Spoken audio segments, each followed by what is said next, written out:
We are back with some very beautiful artwork. It's a shame that it loaded so quickly because, actually, let's take a quick minute here and look at the credits. I know better than to try and pronounce the names, but while everybody deserves some credit, and I will be a little bit slower in scrolling down the window, I thought it might be fun to take a quick look and see who is responsible for these really wonderful images. So Cornelia Sparholt coordinates, and Frederick Toll seems to be, or possibly Simon Gunnarsson is responsible for these, or Kentaro Kanemoto and Roommate Studio. I'm not quite sure which one is responsible for the really wonderful backgrounds.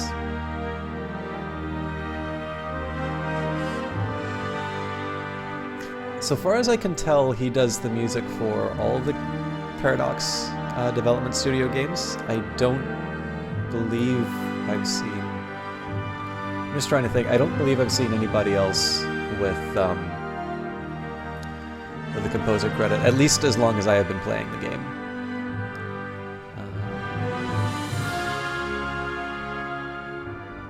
I think there's a lot of similar... Alexis Kennedy, some of you may remember from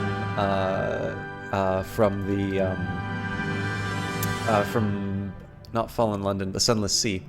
Now, I actually haven't had the Horizon Signal event happen yet, so hopefully, if I'm lucky, that will happen on the in this playthrough.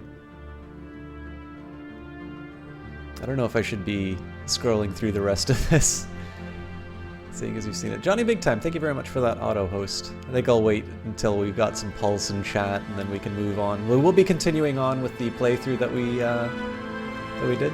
The one thing I don't want to do is like looking for the credit that I was going for. Doesn't, you know, clearly this is not. It's not appropriate to just say, well, screw you guys, and just close. Everybody worked very hard on this game. Some of these names are starting to get a little familiar. I'm definitely very grateful for the wikis that come out. I'm starting, I think, my usual routine, Lady Dow, thank you very much for that auto host. I think my usual habit now is I go in and get my hands dirty with a game. And I try and play it sort of blind. I try and work through. There's a couple of reasons for that. One, I do not like playing games as sort of a fleshy implementation of an algorithm that somebody has come up with. Such a wonderful score. But the other thing too is that while I've never quite set myself out as being an educational, at least in terms of learning a game, streamer, I do notice quite a few people tend to like sort of me explaining my thought process. And I tend to notice I'm a little bit better at answering questions if I actually have to confront the game without assistance, or at least with the assistance that they give you sort of out of the box. Almost to the end for those of you who are waiting for me to get through credits, but I want to give people at least a shot, because we wound up with kind of an interesting little species, and there's a bit to get through, so I thought I'd give people a chance to come in. Rambler146, thank you very much for your auto host, sir. Hopefully we'll get a chance to see you in the chat sometime. For those of you who didn't see him, Rambler was doing an early, the closed beta of Dawn of War 3. Between him and Ponce, they made a great case for checking out that game. I was already very much sold after looking at the original cinematic trailer, but definitely very interested in the full game. All right. Let us load the Oklar Citizen State. I don't know if it will give me any of my sort of my descriptive options, but we're fairly early on into the game. I don't remember what year it starts actually, so I can't tell you exactly how long the playthrough's been going through unless it tells me in the details somewhere. Maybe on my home planet? Total D4, thank you very much for that, host, as well. Now, we were sort of okay resources-wise, but we really need to sort of pick up the pace a bit. And I believe we were either on our way to building another colony. No. Okay. I think I need to sort of reacquaint myself with what we were doing in this playthrough. So, Stellaris. This game is now in version 1.51, I believe. The Banks update. So basically this game, this is one of the, I think this is actually the very first game that Paradox had given me a key for. And continuing on in that tradition, we wound up getting an early key for the new DLC for Utopia. I'm quite intrigued by it. There's a couple of things that really interest me, which are these factions, which occurred to me. I was playing this game, not this save, but a separate save, and I was doing a little bit of poking around, and I realized that factions will actually give you... I have a feeling the music might be a little hot. If you guys can let me know if I'm being drowned out by the game, I can definitely adjust that. I think, as a precaution, I'll maybe go into the settings and turn it down a touch. Actually, let's bring the music. As much as I love the music, let's bring that in line with everything else. Thank you, Less Life, but don't need to use all capitals. Welcome. So, Flow Fantasy, thank you very much for that host as well. Let's think a little bit about what we were... Let's think a little bit about what we were going to be doing. We had sort of the beginnings of... I think... So right now we get along quite well with these people. But we are going to... I think we're eventually going to wind up in a little bit of conflict with them. This is mainly because they are on a savanna world, which means this is actually very habitable for us. And I believe they took some planets that we were planning on going for. Avalam, for instance. Definitely a very, nice big one in a system that had some energy we were looking for. This might have given us a little bit of access to some other things. And then they went for Safaban. Now, it's not 100% clear what we would be getting out of that. In terms of this planet, it had 24 people, so again, some really great expansion opportunities. Now again, I mean, obviously, if we're not going to go directly against these guys, or sorry, if we're not going to, there's going to be some give and take unless we want to completely nail these guys, and maybe we will, because we are ultimately materialistic and militarists. What I think we'll do for now is we will form a defensive pact. And this will just... Oh, hello. This will actually cost us influence. I don't want to do that. So we'll keep them at bay.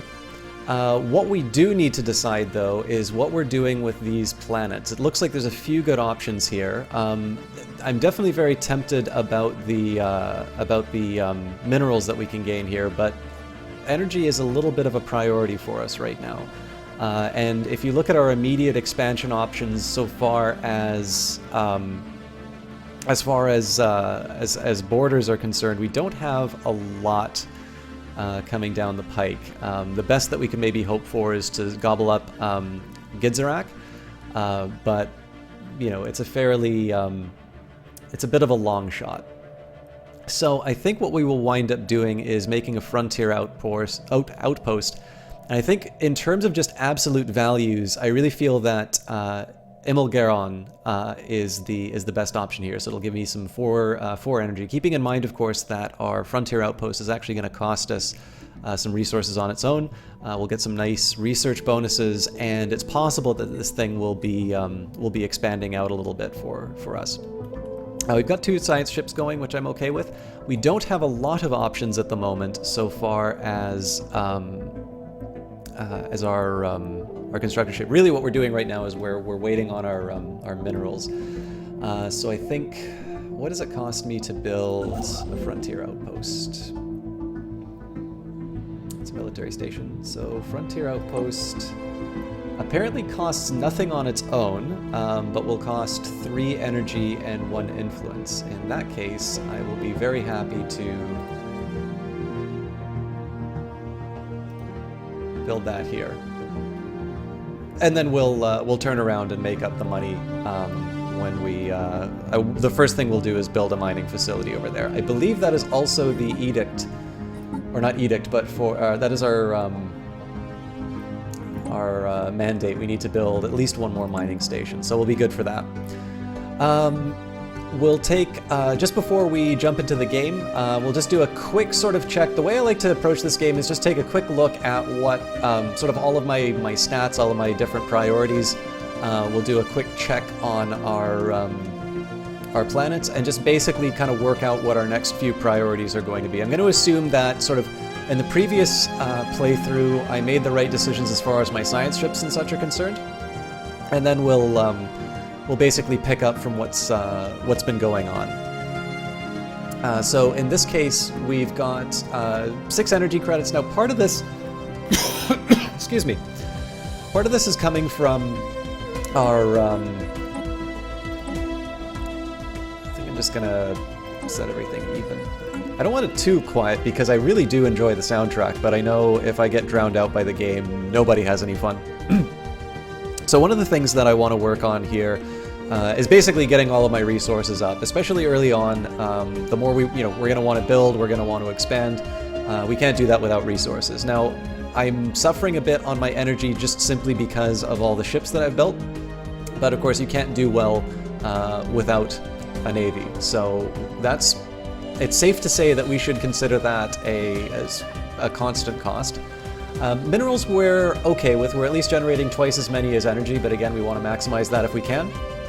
Food is ultimately how we will grow our empire, and at the moment we are just about breaking even, so I definitely want to consider advancing my production along those lines. I also believe my science was built that way.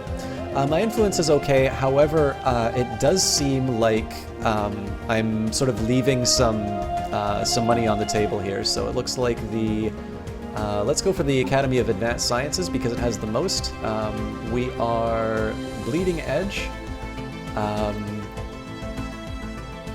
And we should get... How you doing, Johnny Big Time? How's the volume for you? I know, and Less Life as well, if you're still around here. I did my best to try and balance everything, but if it's still too loud, please let me know.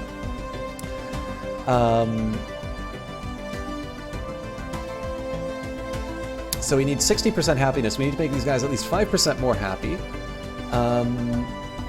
Unless we come up with something that we can do...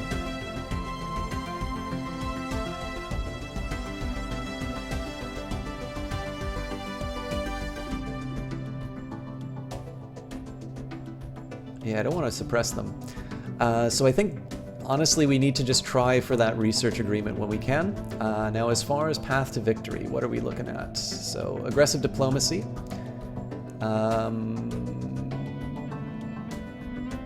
Conquering alien planets, well, we'll do that. We'll construct a frontier outpost, that'll help. I don't want to declare rivalry yet. And strong alone... we do not want to join a faction. Okay, well, all of these seem quite in line with what I want to do anyway, so I think we're okay. Game music is a little loud, can come down a tad. Thank you, Johnny. I'm just going to use the master volume here, so... Alright, hopefully that works a bit better. I've seen the viewer count slowly go lower and lower, so hopefully this will work a little bit better for you guys. Alright, so these sort of seem to be... I'd love to make them happy because this will actually give me some more influence, but at the moment I think I just need to accept that sort of my life is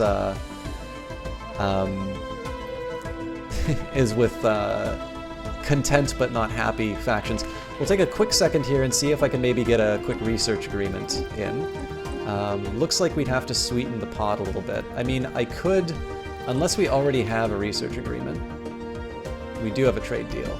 Okay, so we've already got a research agreement. I think I'm not going to bother making another one, so we'll hold off on that. So, want to gain resources, definitely considering bonuses to food, and I forgot. So one of the things that I neglected alongside with the factions here is I believe there are some buildings that will actually allow us to generate some unity. So we're going to take a quick moment and look at our planets, and then we'll unpause the game and get things going on. So there are no really unused tiles. I think what I'm going to do here is I'm just going to switch these guys out. I will build another mining facility where I can here, but again, we want to keep an eye on our energy credits. Only other thing I would really want to do is clear out this industrial wasteland, but we're going to be sort of building these resources anyway, so we'll hold off on that. Let's say, hypothetically, if I were to give up one of these science tiles, it would probably make sense to give up an engineering research. We'll take a quick look at what we can do. So, Otto Chthon Monument. Monument to the first pioneers to venture into space. This might actually be a good idea because the perks that we get from Unity are pretty great. So I think in the balance, being able to generate 2 Unity in exchange for giving up 1 engineering, which we're already going to make up by building another science lab, I'd be willing to sacrifice that.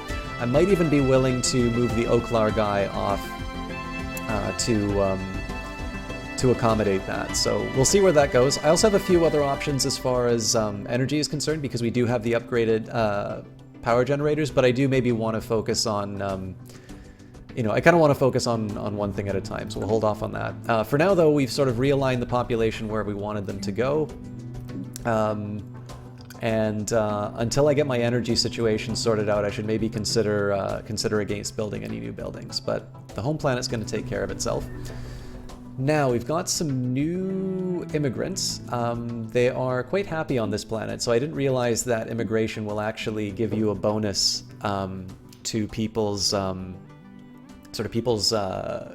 happiness on the planet. There's not a whole lot that we can do about this anyway. But I think what we will do once we've got the money for it, we're actually going to build a power plant. Actually, I can afford that already. So this is going to help us a little bit with our power needs. I think only until this next guy comes through. Now he's growing. I think in this case here, we'll let this guy naturally grow. We'll maybe build another one of these monuments if we can. Yes, we can. And over time, we'll build up maybe some of these farms. How you doing, Captain Bear? All right, so I think we're ready to go. Over time, we will also build some more ships, but that's going to be a little bit of a longer-term objective. So we will unpause the game. Special project complete.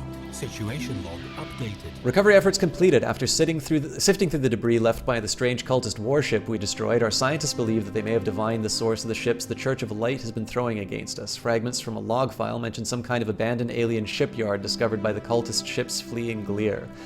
They have been using the automated shipyard to reinforce their numbers, and now they are even producing new ships from alien templates found within the station's memory banks. This cannot be allowed to continue.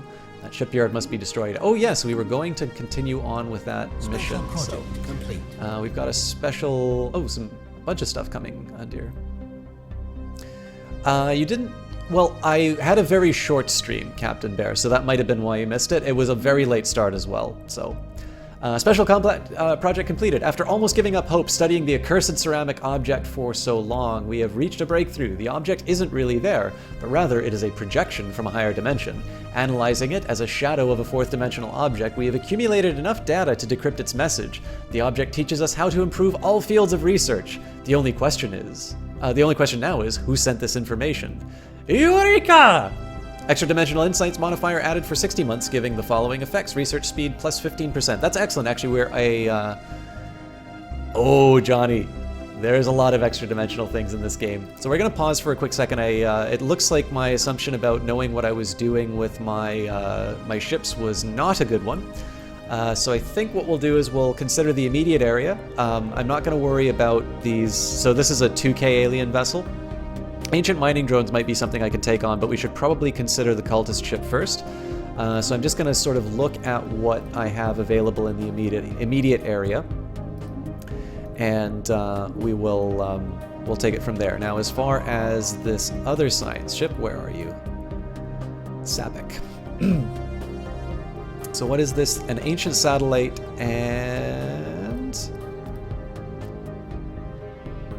I think we might as well just... we don't have a... Oh, hang on. He is a science... research for. Surely I can just... So it says I can't research. I wonder why that is. Skill 5 or higher. Alright then. So we cannot search, we can't find out about the precursors, however we can... How old is this guy? 64, so we definitely want to try and improve his skill where we can. I think what will happen... I'm very tempted to examine what's happening around this end of the universe. Oh, what's this? What am I tracking?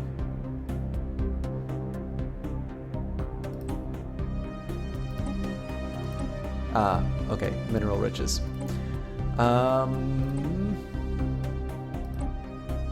We should probably focus on this cultist shipyard. Alright, so, let's get this ship, actually we'll get the ship to do some surveying near that shipyard, because our fleet, once it's done upgrading, I think we're actually going to send that off to cause some trouble. Now I thought I told this ship to make me a frontier outpost, so if you could please do that here. Lacking 185. Alright, well we'll at least move it. I guess we'll Ships upgraded. We'll enter the orbit, and we are going to have to wait for this for a while actually. So I don't think there's a whole lot for me to do right now. Let's just speed up the game so I can build up some... I can make some projects. Alright, so we've upgraded our... I think that's our construction ship, actually. We've gained a new point for our leader, and Glira has built everything that I wanted it to. So again, the temptation is to upgrade the power plants, but in this case I do actually want to expand out. Well, you know what? There's actually a reasonable argument for me not to build this frontier outpost yet, because I'm going to need to use the resources to... Well, no, actually, even with that in mind, it's still going to... I'm still going to be a net bonus for my, my energy. And I want to get those borders expanding as quickly as I can, so I am actually going to build the frontier outpost pretty quickly. All right. Wyfrid should also be coming into our sphere of influence reasonably soon, so. And looks like we've got a little bit of bonus energy online now that we have upgraded our colony. So let's think about what our next few steps are going to be. I think sitting and waiting, honestly. I don't like doing that.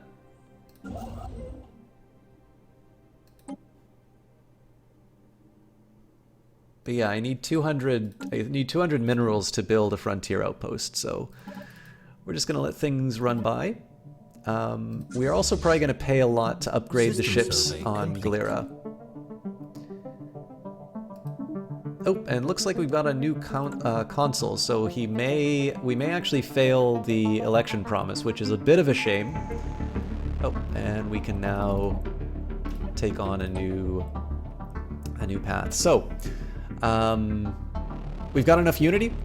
We can make a new discovery. So our choices are: we can decrease the costs for recruiting scientists. Oop. Benden Vathrig has been elected consul of the Oklar citizen state. Consult the situation log for details on their mandate. So we don't know what it is. Our consul's reign has come to an end with their election campaign promises unfulfilled. A shame. So this is not obvious. This is not an obvious one that I want, because I'm not going to be recruiting too many more scientists. However, moving up to polytechnic education, leader skill levels increased by 1 is definitely very good. And then finally, faith in science assist research increases planet happiness by 10%. Again, I don't have that ability yet, so the reason why I would want to do this would be to decrease the cost of research station builds. Oh, sorry, no, actually we've already got that. So in this case, it would increase our research speed by 10% in addition to unlocking an ascension perk. So we are going to continue down the discovery path. It's going to take us a while to achieve it, but getting another boost, we're doubling down on our ability to research, which I think is a particularly nice little bonus. So we will speed things up again just while we wait for our searches to go. I think I said I was going to check out the mandate too, so... System survey complete. Another mining mandate, which the last one went unfulfilled. complete. And I believe this is the first time somebody who is not of the bloodline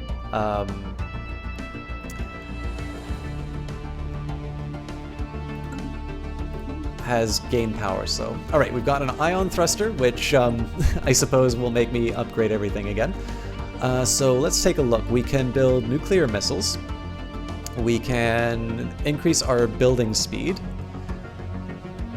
These crystals will give me bonuses to kinetic weapons, however I use beam weapons. We could get a bonus to minerals, which is actually very tempting with powered exoskeletons. Or I could diversify my armaments. Now it's not at all clear what these guys are using. So... Station under attack. I think in this case here... Oh, who's attacking me? Pirates?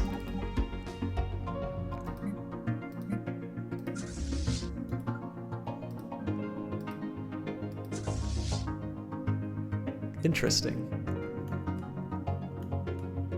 I thought I dealt with them. Alright, so this might be a little tricky for us, because it's going to take us a while to... It's going to take us a while to get in range. We'll see whether or not these guys can hold out. So we don't have a whole lot to fear from the actual fleet. The thing I have to fear is that my task force is not going to get there in time because I'm going to lose 2 minerals and then what it costs me to build the new mineral platform. Spurious ECG, thank you very much for that host. And there are 7 of you, so welcome to the stream. Thank you very much, guys. I definitely appreciate it. And looks like we are losing that platform, unfortunately. Although I did just hear the first task force come in. So it's going to be close. How are you doing tonight? Oh, nope, we lost it. Alright, well, we'll exact terrible revenge. And, oh no, you don't. I will hunt you to the ends of the earth, you scumbags. Let's take a quick look at what you are up to. System survey complete. Oh, how dare they. Alright, where'd they go? Oh! They're getting saucy. Alright, I really don't want them to take this one out because of the energy credits. First time you caught me.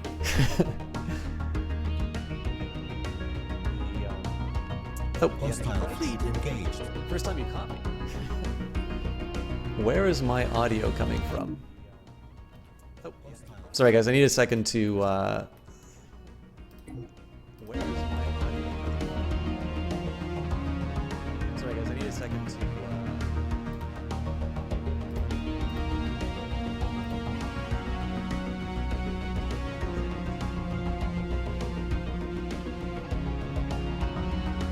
So it's really embarrassing when somebody's video comes up in the background with me and I don't know where it came from. Okay, I think I got it.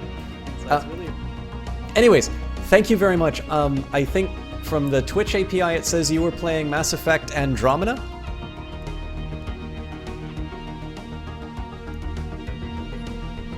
Alright, sorry guys.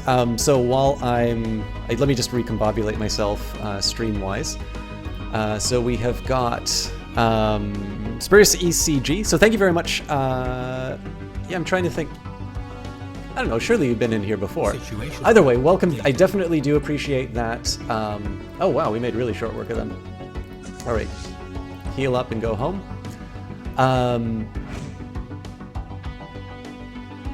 Runebro, is it just me or is the music kind of loud? Lowered it before, think it's fine, maybe I'm a fool. We can get a bit of a consensus in chat. Do you guys still think the music is too loud? I don't mind lowering it if it's overpowering. I really do enjoy the game. I enjoy the game's music, but not at the expense of not being able to be audible to everybody. In the meantime, Biohazard, welcome. Hello there, Mr. Chalk. You nearly picked this game up on the Steam sale, but you still have Galactic Civilizations 3 and the upcoming expansion to work on. How is this? I think this game is excellent. Now, keep in mind, Biohazard, I was given a copy before release of both the original game and the DLC Utopia, which was released last week. So it is always worth remembering that. I mean, I say it, well, one, it makes me sound super cool. But no, I say this because while I don't feel any particular need to sort of sell the games for Paradox, I think these games stand on their own, and I have enjoyed playing them long before I started getting copies of the games. I think it's kind of important to disclose such things. If I'm going to be making a recommendation, I definitely feel that it comes from the heart, but in the end, especially in Canada, where we're having a whole bunch of problems with sort of disclosure in terms of political donations and such, it is probably better that I disclose anything that might make me feel obligated, and you can decide for yourself how that's influencing my recommendation. As far as this game, though, I love it because it's a wonderful canvas in order to tell science fiction stories on. We actually came up with a little bit of a story for this species. I've been sort of working through the basics of the game. There's a lot to do. It's definitely the more 4X-ish out of all of the Paradox titles, but maybe not at the expense of the complexity. They've still definitely definitely hold their own as far as making this nice and big and sort of giving you lots of stuff to play around with. But yeah, I think it's wonderful. The best way that I can sort of handle it is if you have any specific questions about the game or just kind of want to know what the flavor is, let me know and I'll do my best to answer those for you. But I mean, in general, I just think the thing that I love the most is that it's a good strategy game, but I don't think anybody expects any less from the Paradox Development Studio. And instead, what makes it unique from all the other games, because like I've played a lot of them. I haven't played Galactic Civilizations 3, but I have played. I got a copy of Master of Orion, the remake, from the GOG team. That was actually, I think, the first time I got in touch with Outstar Walker. Really enjoy Endless Space and all the other Endless games. Alpha Centauri is one of my all-time favorite games. I even enjoy Civilization Beyond Earth. I know that's a bit of an unpopular entry in the Civilization series. But the thing that I think this game really has captured, and this is indicated through everything, including bringing on Alexis Kennedy for its sort of free DLC upgrade in that, is that they've really latched on to sort of the things that make science fiction such an interesting genre. Like, and I'm talking about the great science fiction, not just sort of, the little, here's a setting in which we can show off a bunch of special particle effects and such. It's just a genuinely interesting set of, it's not quite sandboxish. This has actually probably got the most clearly defined set of win conditions in a Paradox game. But I just think it's a place where you can really write whatever you want, and there's a whole bunch of different viable playthroughs for different sort of types of species.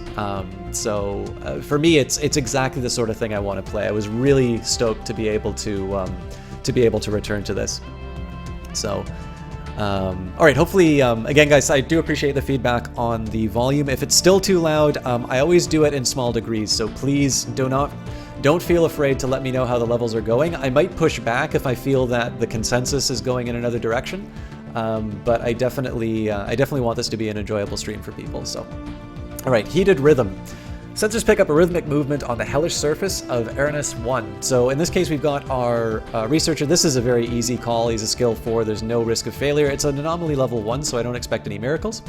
And then we're going to make some decisions as far as research is concerned. It's kind of tempting to research the fusion reactor because it does actually improve the power of our ships.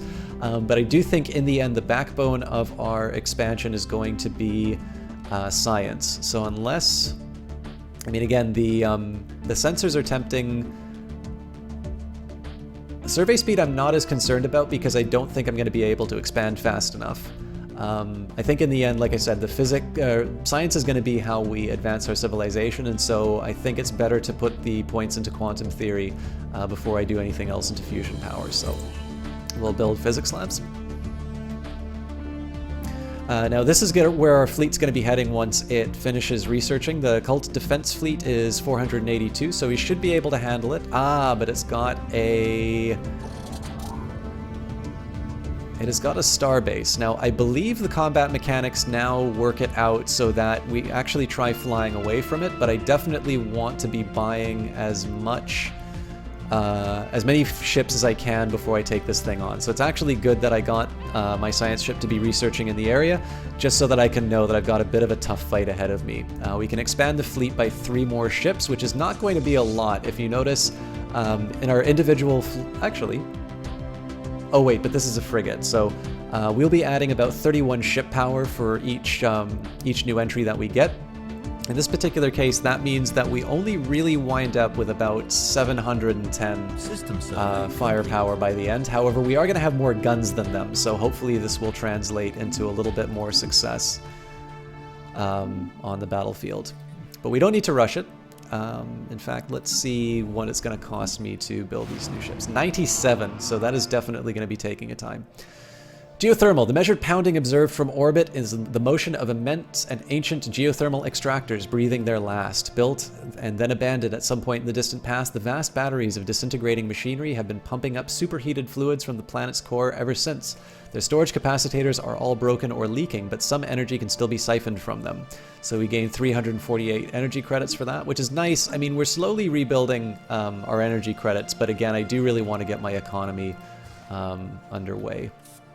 Construction ships coming along with our frontier outpost. That'll give me an opportunity to build a mining facility on Imilgaron 2. But again, we are definitely strapped for cash. The real question here is if I want to be holding off, if I want to be saving my resources and building these ships so that I can take on the Church of Light, or if it makes more sense for me to put some investments in infrastructure and basically allow me to build my ships that much faster. Alright, so looks like we got some fellows joining the colony. I can definitely afford to build some new facilities here, so... Of course, the decision's already made for me for now, just simply because the construction ship is doing its thing. So I think what I will do is I'll put some effort into building up our infrastructure. Let's take a look at what's happening on Glira. We'll start by building... So building a mining network, it will produce an additional 2. And I pay 60 for that. I think that's worth it. Next up... Intham Prime, I'm less concerned about improving its infrastructure yet, just because in the end it's only basic buildings that I can build. As a result, basically I get a little less bang for the buck. So what we'll do is we'll wait for the construction ship to finish building a frontier outpost. I don't believe we can queue it up for Imilgaron yet. It'll cost me 90.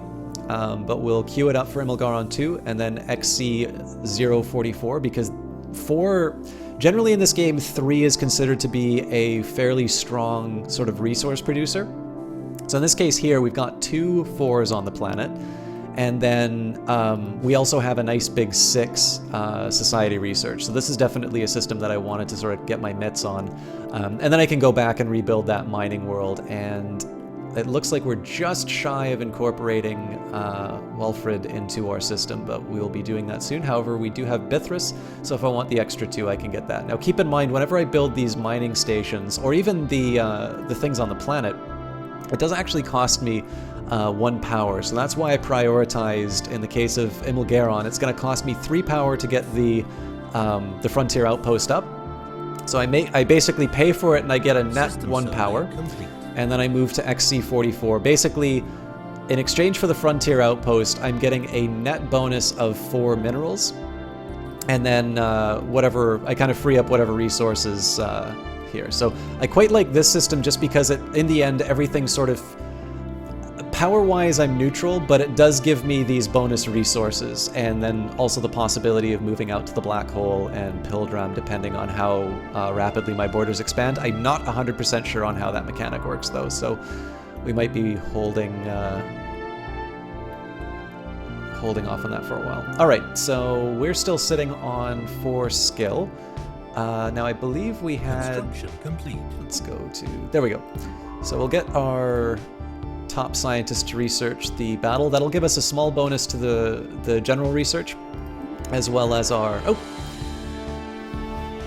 the Captilium Archivists, a stagnant ascendancy, the Keepers of Knowledge. Yes, yes, we've all heard it all before. We are the Captilium Archivists, and you are the Oklar Citizen State. Greetings, well met. Stay out of our space or face certain doom and so forth. Now, if you'll excuse us, we are quite busy. So stagnant ascendancy, in this case, is a... so basically, it's a lethargic leadership, unable to construct new ships, empire in decline, unable to conquer or colonize planets. A stagnant form of government based on ancient traditions and long-forgotten principles. So these are immensely powerful characters who have sort of, they've hit their peak. They are very strong, but they are, they're stuck. So maybe one day we'll eclipse them, or maybe one day we will anger them and be destroyed. But in this case, we are both fanatic materialists, which is fantastic for us, and we will say that the way forward lies in our hand, Captilia. Let's take a look and see where they are. Oh, we have another. The Otheri Forerunners, another stagnant ascendancy who are fanatic xenophiles, which is good for us, which means they're naturally going to like us. However, we don't have a lot that's in common. So Oklari, how delightful. We hadn't expected to encounter you for a few centuries yet. Personally, I thought you would wipe yourselves out for long before leaving your gravity well, but I'm glad to have been proven wrong. Our warriors salute you, Othethi. Alright, so 2 stagnant ascendancies. So the Othethi Forerunners are closer to us than the Captilium Archivists. Chances are they are not going to be too fond of us either way. We no longer see any reason to keep you locked out of our territory. Our borders are open to you again. I didn't know they were closed.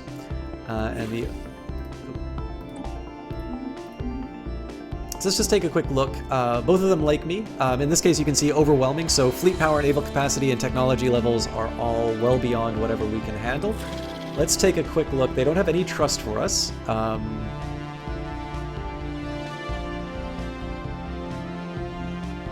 Patronizing. This fallen empire views us as errant children in need of their guidance. They may deign to bestow us gifts of technology, resources, or ships on us.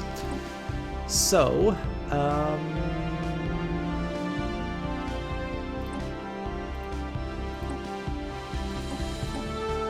yeah, no hope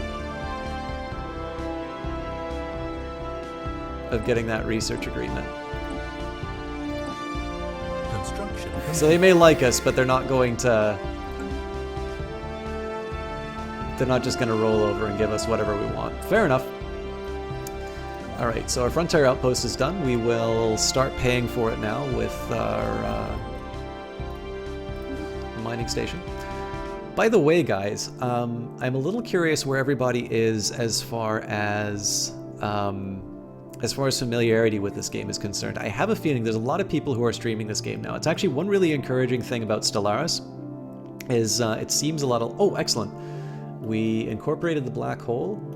I have a feeling... So if we actually expand out to get Pildram, then what it probably means is we will start pissing off the Othethi Forerunners. So I want to be very careful about this. But we'll see whether or not any border tensions actually arise. But I am a little curious. So if people are here, so again, I think the fans of Stellaris are probably going to be in, let's say, the better positioned streams, the people who are a little more familiar with the title. But I am definitely interested in sort of who, who's curious about the game because they're considering buying it, and who's interested in the game just because they're sort of fans. Because I know we're going to be waiting a little while for some events to occur. Although I think I can afford to speed up a little bit. Research complete. Alright, so we got some research done. Alright, planetary capital is very nice, although again, I'm short on money, so this is not going to be outstanding for us. I think Galactic Ambitions is not a bad way for us to go. However, I do want to take a minute and see whether or not it's worth it to clear out the dangerous wildlife. So that'll give us access to some food and minerals. I mean, tempting, but not the best that we can go for. Although I suppose if we want it at any point, now would be the time that we need it. So let's take a quick look and see what our other immediate colonization possibilities are. So this won't give me anything sort of immediate. In terms of Sabric, again, only one, so it's a pretty weak case to be made. Probably the best case would be so we clear out the research queue and find something new. Bonus to the border range. Oh, it's such a tough call.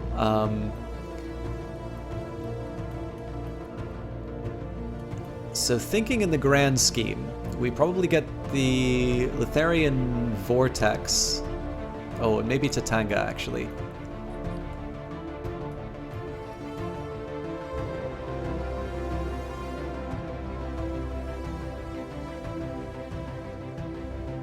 I think I'm actually going to go for this.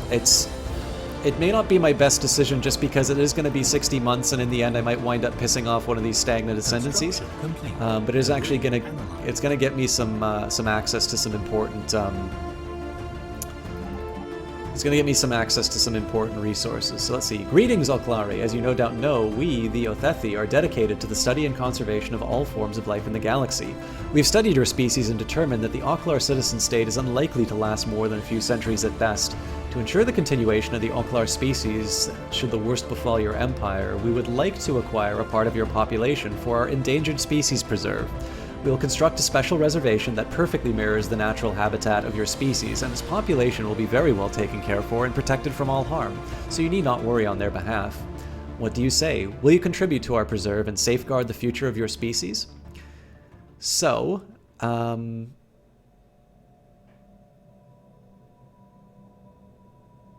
you know what? I am willing to do this. After all, the slogan of the Oklar citizen state is "Have you done your part?"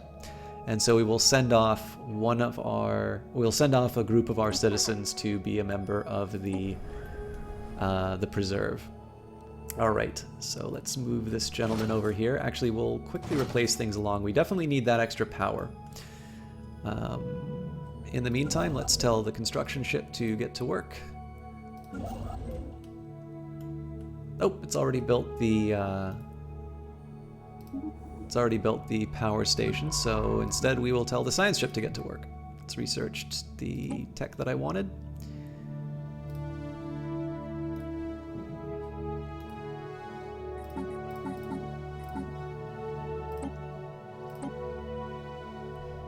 Okay, we already did the derelict cruiser. Research complete. Oh, and we got more research. Ah, the nukes are done. Okay.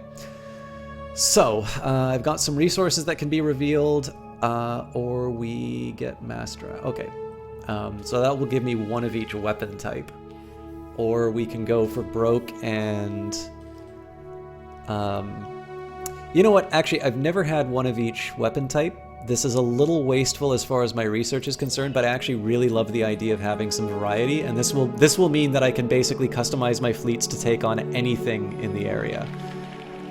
The only thing that I really wish I could do is find out what the main weapon of those guys' ships are.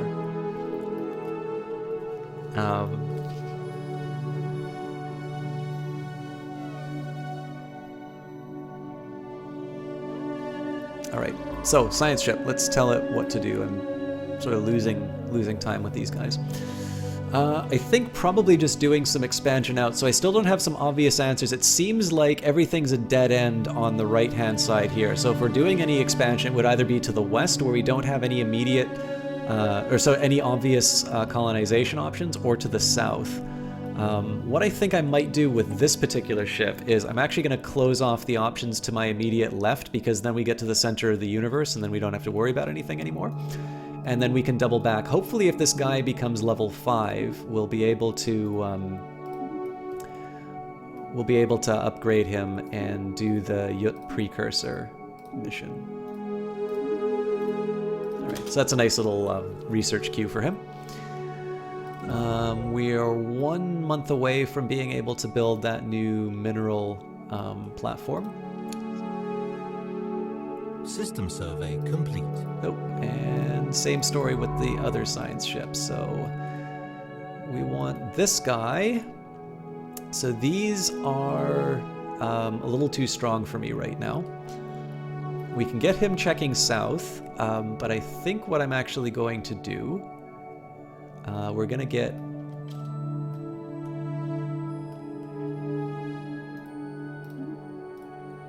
We're actually going to take a peek at the stagnant ascendancy.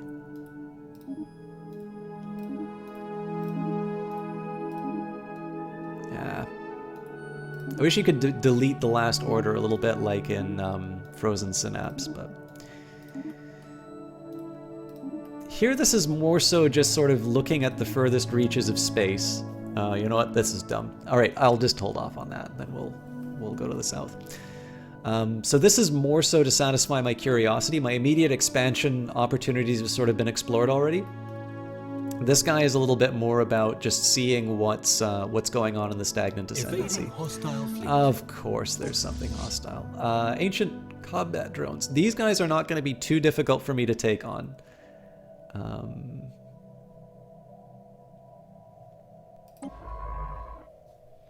But we'll see what happens with the science ship once it runs away. I can definitely use my fleet to blow them up, but before we do any of that, we will construct that mine. And then once we're done that, we will... I think we should head back to Sabek. We should... I mean, the one thing that I want to do here is I actually want to build all of my mines, unless there's like an obviously better place for me to do this. I actually want to be building all of this sort of within my borders because it's a little bit easier to defend. So we will move here afterwards.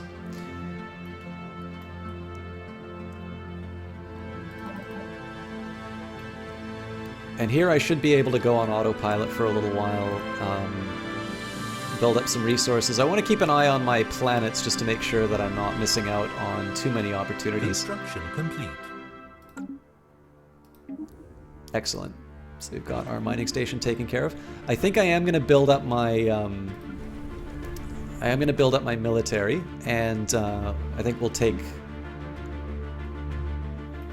on our these religious nuts.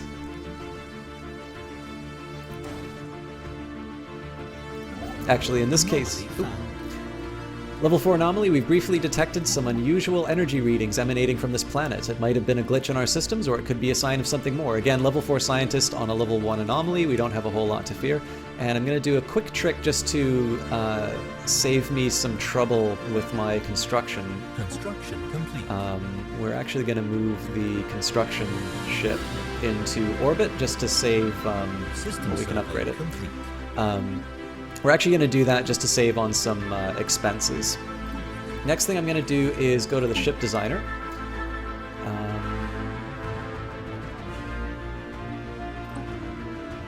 Now, one thing I'd be tempted to do is just kind of do one of each... Oh, this is a Corvette.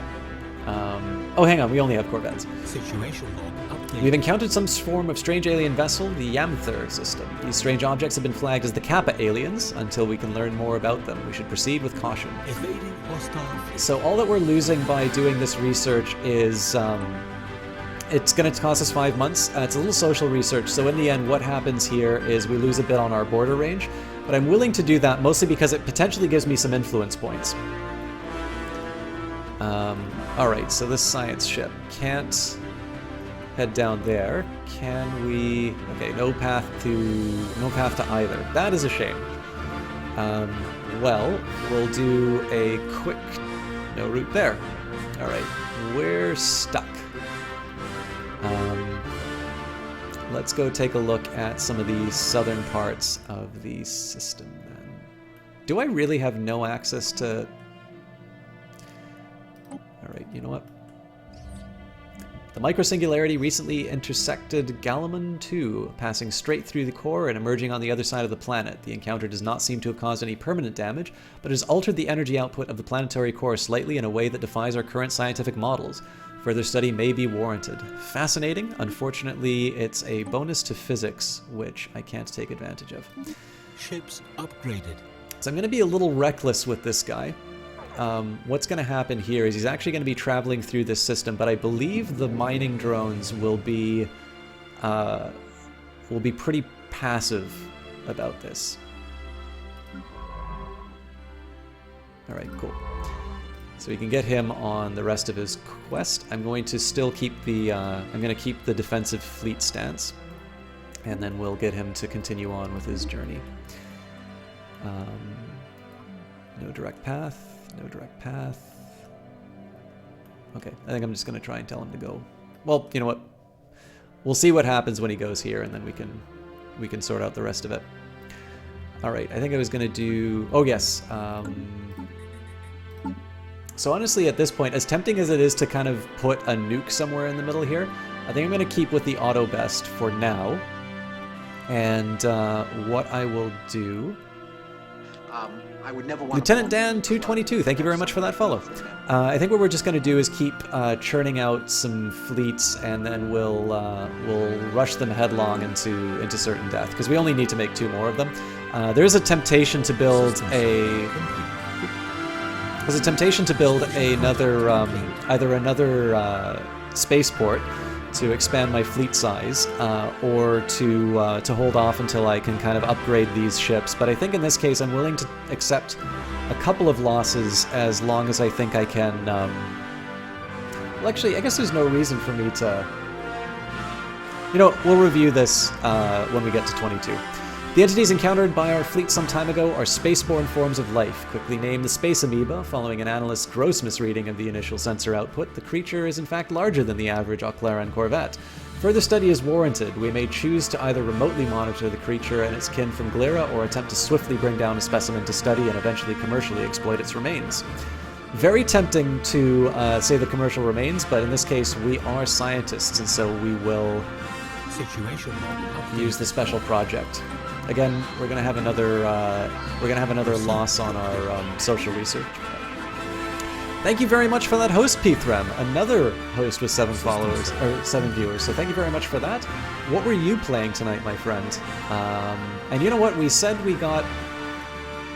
I think I'm gonna go for assist research just because that will improve happiness on my planets. I think it's a nice thing to do. Just get that out of the way, and then we'll research the fusion cores afterwards. The only reason I'm doing this is because with the Unity points that I'm earning, I'm going to be getting some bonuses from from having the assist research, and probably what we might wind up doing is building sort of a science ship for each system to churn out as much science as we can. Again, in my view, that's going to be our way forward. All right, I think we will churn out another Corvette.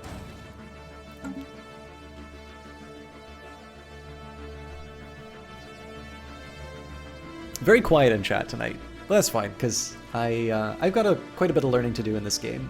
I hope it's enjoyable for everyone. I mean, there was definitely a really wonderful turnout last time, but of course that's usually just driven by the fact that...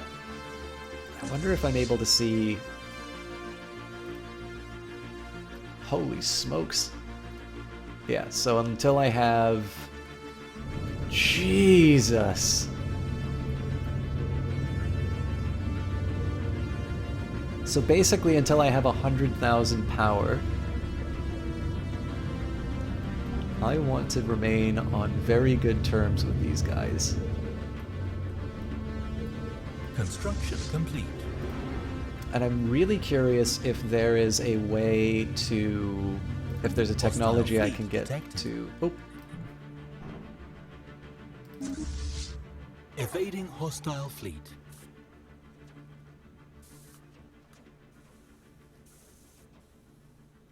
Hey, Blanks for Days. And Lieutenant Dan. I think, yeah, I remember Lieutenant Dan, I think I've actually seen you in chat. But Blankets for Days, it's great to see you here. I'm really glad that you guys enjoy the game. Now, I will admit, I was given sort of a... Oh, hang on. Are these guys going to try and attack me?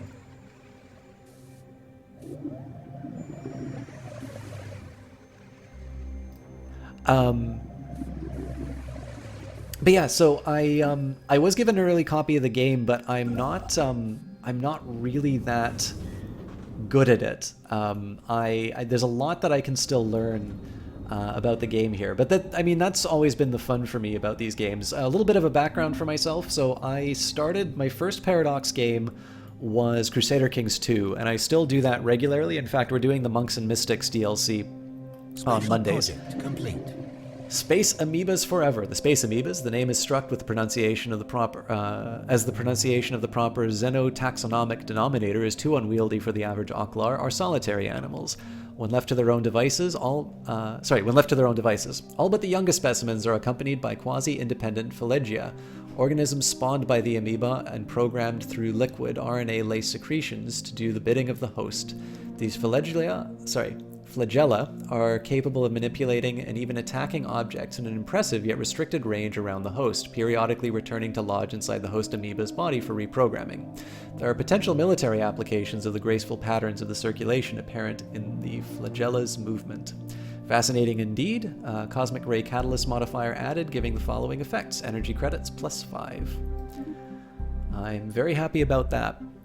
But yeah, so one of the rewarding things about CK2 for me is that I really enjoy in the Paradox games the fact that you can kind of do poorly, but still have fun. So screwing up in a Paradox game does not immediately mean that the playthrough is over. It just means that you're going to have to work a little bit harder. Now, I have noticed that there's definitely been some times I played myself into a corner so far as Stellaris is concerned. Complete. Throughout our survey of habitable worlds, our biologists have collected a vast amount of data on alien life forms. Many of our older theories about the development of life have been disproved, and our scientific community has to build new models from scratch. Our most interesting findings are being displayed in the newly dedicated Museum of Exobiology on Glera. The public is enthralled, and many donations have come in to aid the continued search of strange life forms. Excellent, we've gained 226 society research. Blankets for days, thank you very much for that follow, and I will give a very special thank you to Mr. Rambler when he's not playing Dawn of War. Actually, Dawn of War 3 must be over, but anyways, I definitely owe him a thank you. I've always had great fun with members of his community. So we've also gained 214 energy credits. We must be getting near our cap. Oh, we've got a 9,500 cap, so we're good. But yeah, so the thing that I really loved about Crusader Kings 2 was the fact that it was very complicated. It definitely appealed to a lot of the things that I enjoy about games. And that I had a lot of sort of meat to sort of read in on. So I'm feeling something similar about Stellaris. Now, I tend to notice that I play myself, hey, I got Leet energy credits. I do tend to notice that out of all of the Paradox games, I probably make the most mistakes in Stellaris, and I tend to feel that I wind up sort of taken. Oh God! Initial analysis of the asteroid's composition points towards potentially interesting finds. Well, we will research that. If you talk to Rambler, tell him to play his Tibet on there. Okay, I will. Let's take a quick second here and see what we're looking at. So my temptation here would be to actually go for fusion missiles, if anything, because of their long range. Our other option would be the coil guns. So we've got 9 to 14 and 5 to 19. So you've got a wider dispersion. Average damage 260, average damage 260. Yeah, that's what I thought. Plus 33 shield damage, plus 15 shield damage. You know, there's a bit of an argument here for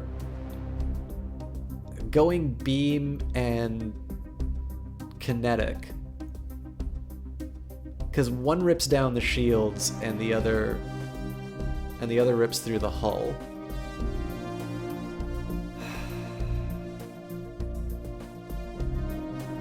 But I have my tech bonus for, you know what, I think I'm actually going to double down and do kinetic and beam, and I'll learn from my mistakes. I mean, I always have the option of nukes when it comes back to it, but so I'm building one more Corvette. This will probably not be enough to take me. This will probably not be enough to take me to the level that I need for the force defending here. So what I might consider doing is actually building a. I need about 300 minerals, but on Intham Prime, I could actually build a new spaceport. 360. I think that's the way to go. Of course, I need to unpause the game and actually get stuff done. But yeah, so in the case of Stellaris, I actually notice I really like it for reasons that are very similar to what I enjoy about Crusader Kings 2, which is a lot of the sort of story-based and sort of how do I put it? Story-based and sort of not exactly role-playing elements in this game, but I think you guys kind of get what I mean. You know how you feel probably better off than you are, but you end up stumbling your way through most games. Yeah, I mean, the thing that I love the most about these games, like I said, is that with maybe the exception of Stellaris, I need a little more time with it to find out if sort of a mistake, it really is game over. But it's hard for me to believe that Stellaris is kind of, you know, irredeemable at a certain point. Thank you very much for the auto-host custom games. But yeah, I don't know. I just I get a lot out of it. I mean, I'm still, all of these events are new to me. So, hello Nubasaur, hello System Shock, System Flock. Sorry you're late. Had to go a grocery shopping list a kilometer long. Ah, see, I like to say longer than a Leonard Cohen song.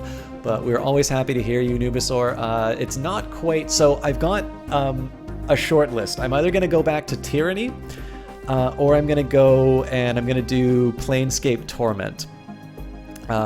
But for now, as far as stories and voices are concerned, you're gonna have to put up with the story elements of Stellaris. But this game's pretty good for this sort of stuff, so I think it'll tide you over. It appears that the asteroid GR956 and the surrounding debris originates from a former planet. Deep within the center of the asteroid, we can find traces of extremely valuable minerals. There are also hints of bacterial life that has now died in the vacuum of space. This shows us that the celestial body once bore the promise of life. Amazing. As the X-Planet modifier to GR956, unfortunately, not a lot I can do about that because it's too far out of my sphere and I don't have any immediate colonization options. So it does seem that sort of war with... Oh, they're inferior. Anomaly found. Interesting. It does seem like war with the Lavis Union will be inevitable. There are signs of activity by an ancient precursor civilization on this inhospitable rock. We'll research it, my good man. We still don't have a scientist who is level 5, unfortunately. Hopefully before one of these guys dies, I'll get a level 5 scientist just so I can throw him on a ship and research one of the precursor technologies. Likely going to be Raldirm Den Iridar. He's age 60 versus 71. It used to tell us Oh, hello. Ages under 72. So at 72, apparently, it starts rolling the dice. So it's almost certain that this gentleman is going to pull it off. But we'll see. All right. So I suppose now my question is, do I want to just save up sort of permanently for my new spaceport, or do I want to upgrade my infrastructure? I think what I'll do is I'll take a quick peek at what's happening on Glira. And we'll see if I have some options so far as... Yeah, I can definitely upgrade some mining stuff. So we're okay for power for now, and it's mostly just because... It's funny how my priorities change so quickly. So in this case, I'm actually going to sit on power, and I don't even mind if I have a low growth rate for it. Simply because I've got +8, and I've got a very large stockpile compared to my minerals. So what we're going to be doing now is we're going to be retooling our production so that I'm going to, at the very least, build a mining platform of some kind on each territory. And then following that, what I'm going to do is I'm going to start slowly upgrading them, and only after I finish that am I going to start upgrading the power. Of course, by then I'm going to be getting a little bit low on power because, you know, I will have built so many other structures. But I think that's going to be the general path that I take in order to make sure that I can sort of maximize my production. So the partial remains of an ancient Yut starship have been found in high orbit over Terrazim 4A.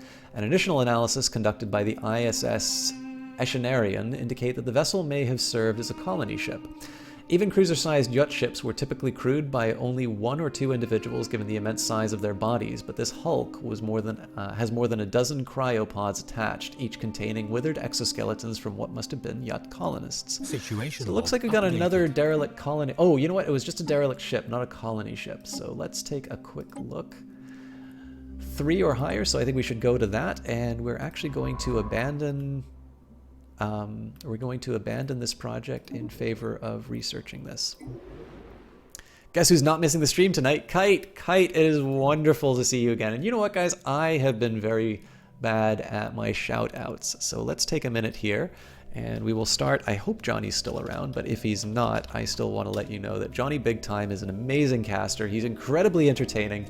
I've been very privileged to be able to talk with him about some of the stuff that he has got planned for his cast, and you guys are in for a treat. I'm really looking forward to what he's doing. He is always very good at producing some high-quality shows. I have a lot of fun when I'm in there. He's been playing Horizon Zero Dawn most recently, but he does... I believe he's going to be resurrecting his wrestling-themed show. He really can do just about anything on Twitch, and he is just a ton of fun to watch. I cannot stress enough how rewarding it is to check out Johnny Big Time's casts. On top of that, we have got Kite. So it's going to be a little bit of a shorter shout out for everybody tonight. But again, I do strongly suggest Johnny Big Time, in addition to being a lot of fun to watch in his games, he's actually also quite good at the games that he plays, which is not... It's not usually the main reason why I watch people, but he's definitely a lovely sort of, I guess, exception might be the right way of terming it. Okay, let's just slightly adjust the plan here. We'll, I think we'll just kind of look at everything on the periphery of this stagnant ascendancy, and then we'll kind of go and... Wait a minute. Oh, they closed the... I thought you liked me.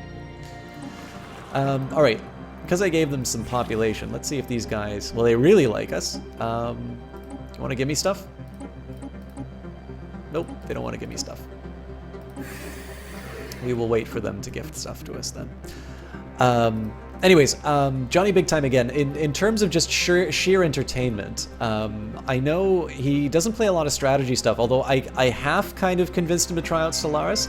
Unfortunately, the sale's done, and I didn't quite have enough. I have been on a little bit of a donation binge for a lot of streamers that I watch. So unfortunately, I had to be a bit of a cheap ass and not buy him the game. But definitely, I'm looking forward to a lot of the stuff that Johnny's doing. If you guys are on the fence about him, I strongly recommend that you check out his Monday cast, where he does, it's Metal Monday, plays a bunch of metal music and usually appropriately themed games. And it's a ton of fun to watch him do this stuff. He has a bit of a special outfit that he puts on. I'm not going to describe it any more than that.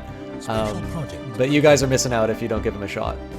Most of the remains of the derelict yacht colony ship that orbits Tezram 4 are in poor condition, but our archaeologists managed to recover the vessel's sublight engines. The yacht never breached the light barrier, depending instead on cryotechnology and 1,000-year-long natural lifespans to spread their empire across the stars.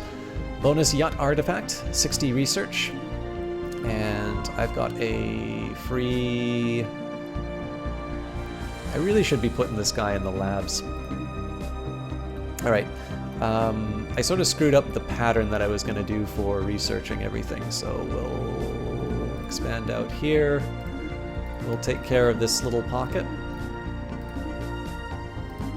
And I think we're actually going to take a look at a little cluster of stars over here. I'll probably have more stuff for this guy to do later. But yeah, definitely... at the very least, check him out on Monday. If you guys aren't into that sort of thing, I mean, I can't help you. But definitely, I mean, Johnny Big Time is one of those people who I am absolutely willing to basically stop a cast and shout out. He is that good. I don't know if I want to put these... yeah, you know what? We're just gonna... We're gonna burn through our energy, and we're going to...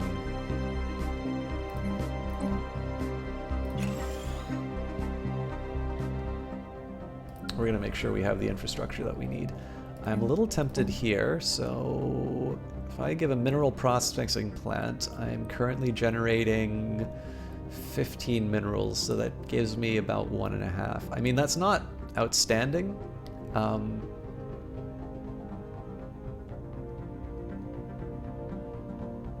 then I get 2 from this. I don't really think it's worth it, especially because these things are eventually going to be upgraded on their own.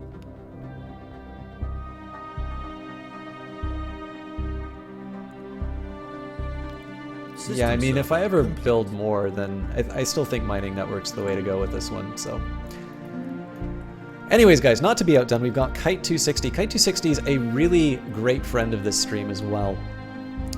He's an incredibly nice guy, and actually it's really nice because I don't think I've ever really seen him play a strategy game. I know it's not exactly his kind of thing. Now that obviously is not a mark against him, because of course that just means less competition for me. But no, Kite is, I think, one of the things that impresses me the most about Kite, and I think I can actually say this a bit about Johnny, but I really know this more about Johnny from sort of playing with him in private. But one of the things that I think works really well and impresses me so much about Kite is the fact that he really knows how to do a... Uh-oh, what's going on here? Okay, still ancient mining drones. Oh god, this is probably gonna... Nope, nope, nope, nope, nope, nope.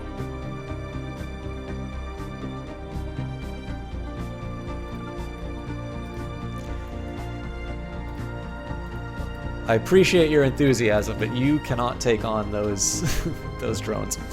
But yeah, so I have always found it very challenging to... Oh, for God's sake! Yeah, that's a pirate fleet. Yeah, that is going to be an adventure. I think I'm in the wrong neighborhood. Yeah, one of the things that impresses me so much about Kite is his ability to actually do co-casts with people. It seems like... Oh, for God's sake.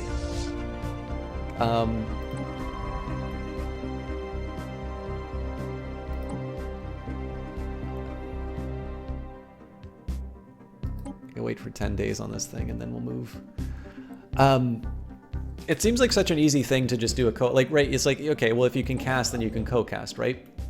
Not actually the way that it works. I can say, again, this story doesn't necessarily reflect well on the guy, so I don't say who it is, but Kite is actually cast with a streamer who, I just think we have very different styles, and so we unintentionally wound up doing a co-cast together, and it really didn't turn out.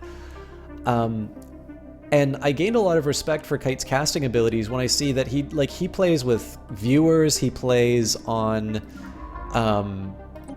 he'll do just about everything, really.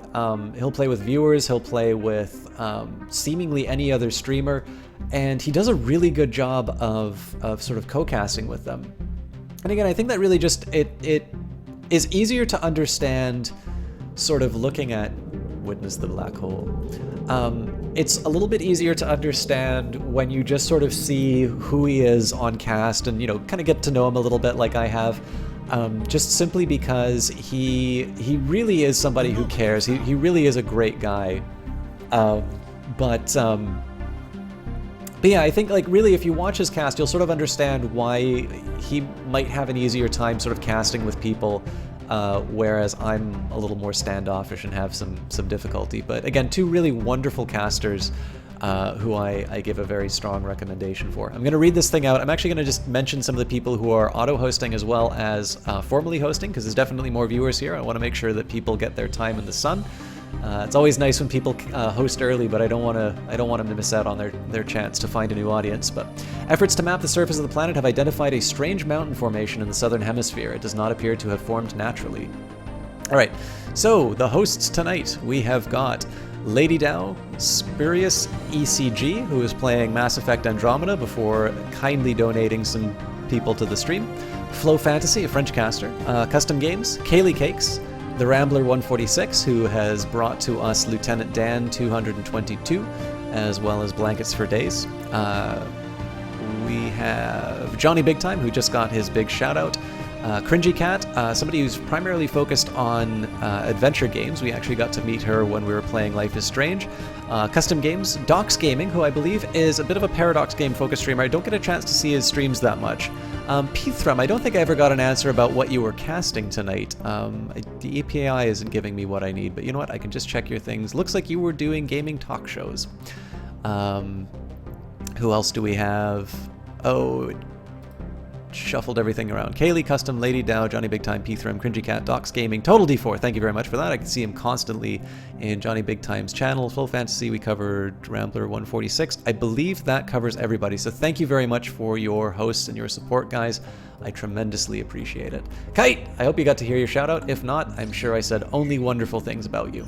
Gigantic Skeleton, what was previously thought to be in assorted mountains in the southern hemisphere of Zipir 2 have been identified as the massive skeletal remains of a single colossal alien life form. The bones have been dated as 4.4 billion years old, but our scientists have ruled out that Zipir 2 could have supported life on that scale at any point in the planet's history. Science Officer Galdig Den Adgasa has prepared a special research project to delve further into this, mystery. Situation log updated.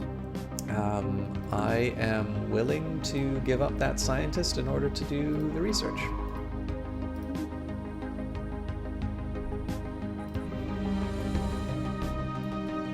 As always, guys, if you are curious about the game, I'm not an expert, but that doesn't mean that I can't communicate excellent. So, big bonus to our borders. Alright, I gotta consider my crew blockers here. So the habitability is a little bit tempting, especially because I get a research bonus, but in this case I think the subterranean colonization actually is worth it. We've got two fairly desirable resources here. So I know I declined the clearing out of the beasties one, but in this case I don't think the habitability... I mean, I've got more planets than I can colonize right now, so the 5% bonus to habitability is not the strongest argument that I can make right now.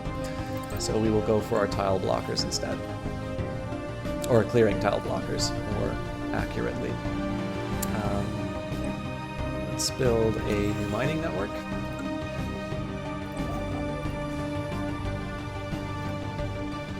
We're still at +5, so we're doing okay. How are we on our mandate? Research complete. 2 of 4, so we'll have 3 when this one's constructed. We might as well make it 4 on Walford 2. Actually, maybe we've got a better mine that I can make somewhere. Let's go over to Sabrick just so I can sort of maximize my my mineral output. So here's actually, let's put this, so especially to the stream. Actually, by the way, guys, if you are a streamer, it doesn't even matter if you haven't hosted me. Holy crap, how did I miss that? All right, so I can build an energy nexus, which will give me bonuses to energy credits, improved deflectors, which is very tempting, or I can finally go for fusion power. This will take me 89 months versus 32 months. I have to go for the fusion power. As tempting as it is to kind of overcharge my my energy production, I think in this case we'll keep our priorities in line. Like for days, do I have any of the DLC, or is this the base game? I have all the DLC now, so I bought the Plantoids cosmetic pack. I can't necessarily recommend it other than as, you know, something if you just want... I mean, it's a gorgeous looking game, so if you want to make it look more gorgeous, that's what you can go for. We were given a copy of the Leviathans DLC. I've encountered Leviathans, but I've never made it so far in the end game that I could actually take them on. And then, of course, we have the Utopia DLC, which was just recently released. So this is every possible expansion that you can get for Stellaris. Complete. So, the only challenge I have actually, because I've started playing from this DLC, it's actually hard for me to say what was included in the Banks update and what is something that you get as part of the paid DLC. But some of the major things that I've noticed as far as changes are concerned, factions. Now, the nice thing about the factions here is that unlike, say, Crusader Kings 2, where they are necessarily hostile entities to you, they can actually be helpful. So this is a way that you can actually get improved influence, potentially. You have to fulfill certain requirements. Unfortunately, we don't have a lot of neighbors in the area, so it makes it a little difficult for us to get everything. But we'll see if we can maybe we can make these guys a little bit happier over time. Actually, you know what? It would make a lot of sense if I build some kind of a frontier outpost. So what are we looking at? We've got something about this. Sorry, you know what, guys? I'm just going to get Special project complete. Our continued studies of the musculoskeletal remains on Zipir 2 have managed to shed some light on how the creature ended up on the planet. There are some very faint residual energy readings that indicate some kind of dimensional portal that existed briefly towards the rear of the skeleton. Science officer Galdrig Den Adgasa theorizes that the creature passed through this gateway from another dimension only to quickly perish in the hostile environment of Zipir 2. Why it did this and where it came from are questions that may never be answered. Astounding. So we've got 200 experience for this guy and bonus physics research, good for us. We got to give some things for this guy to do, so continue to survey the system. And I think we said we were going to get him to keep examining this part of the galaxy. We'll just get him to hold off on this pocket. We'll get him to move up here a little bit later. Roguelike Girl, it's been a while. Thank you for the host, great to see you again. So I'm just taking an object and putting it on my screen. I'm trying to find out how much... Whoa! The colossal impact crater hints that something big collided with the surface of this planet once. As always, we'll research it. How you doing, Roguelike Girl? I'm trying to see if there's a way that I can angle these frontier outposts so that I can kind of gobble up the... You know what? If I build it on Santrius, then I'll be able to get my sweet, sweet minerals. Oh, and you know what? These things are going to be pushovers. So I think we're going to hold back. Let's take a look. I have nothing I want to do with minerals right now. I will do something with food in a minute. Minor mandate fulfilled as per Consul Birm Den Vathrag's mandate. Additional mining stations have been constructed and we gain 250 influence. This will be helpful for recruiting new things like scientists. Can I upgrade the capital yet? Yes, I need bonus minerals though. You're good, you just got back from spending a while at your parents' farm. They don't have very good internet, so no Twitch. Well, I think it's great that you got to hang out with your parents, but we are very happy to see you back.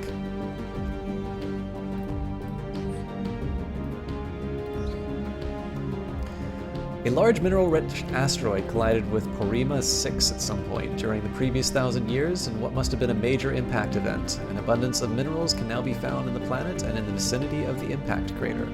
So +3 minerals, of course, we're not able to do anything about that, unfortunately, just because of where we are in the world.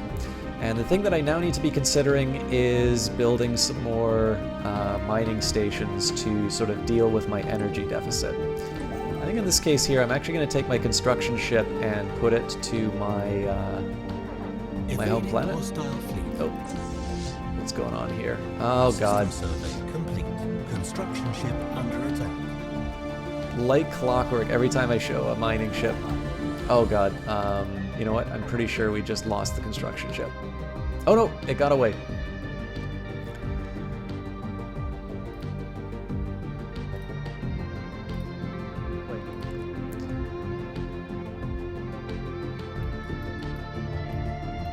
Alright, so we lost it last time because we couldn't get there in time.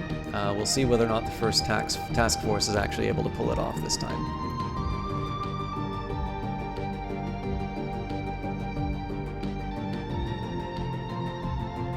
Alright, so they're in while this thing's at half health.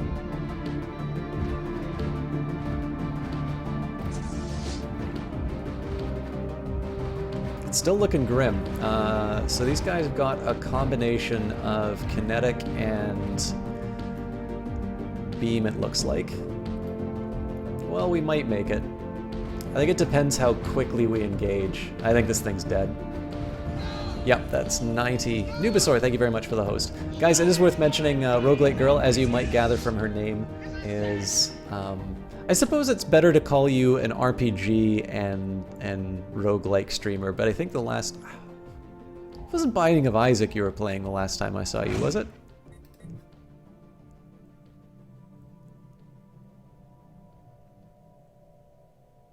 I'm listening. Anyways, guys, it is worth mentioning yet another streamer in the channel here, for which I'm very grateful. All right, I'm thinking I should probably take the first task force and actually put it at... So it's not clear where these pirates are coming from, first of all. Anomaly found. Impressive structures like litter lattice 2's surface, practically begging for some archaeological work. Well, we will research it. So beautiful.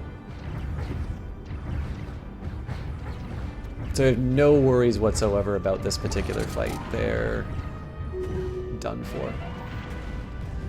Alright, and unfortunately, our great and noble scientist has died. So we'll recruit a new one. In this case, I mean, lower anomaly fail risk. I think we can go for the youngest one, though. So somebody who's good at new worlds. And unfortunately, I do not want to put him on researching a level 3 anomaly. So we're just going to leave that be. And we'll get him to continue doing his tour. That's the one roguelike-ish that you don't play. Alright, well I'm an idiot then. But you play RPGs and variants of the roguelike genre. System survey complete. Excellent. You know what actually would be great to get this guy doing? We're gonna say nuts to...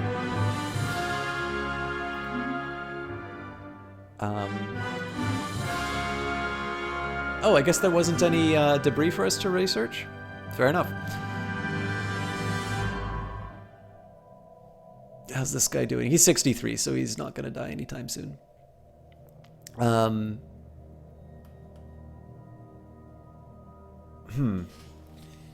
So what's our next move going to be? You know what? I think we... I'm not going to upgrade the first task force. I'm going to repair them. But what I'm going to do is I'm actually going to wait on Intham Prime. I'm going to build... I only need about 2 more ticks, and then I'm going to be able to build the new spaceport. That's going to allow me to build a bigger fleet. And after that, we're going to be able to go towards the cultists, and we're probably also going to be able to... find the source of these pirates. I think probably what we'll do after I build up my fleet, we're going to start going on a little bit of a tour. We can't take out the 2K of alien vessels, but we can start taking out these pockets of mining drones.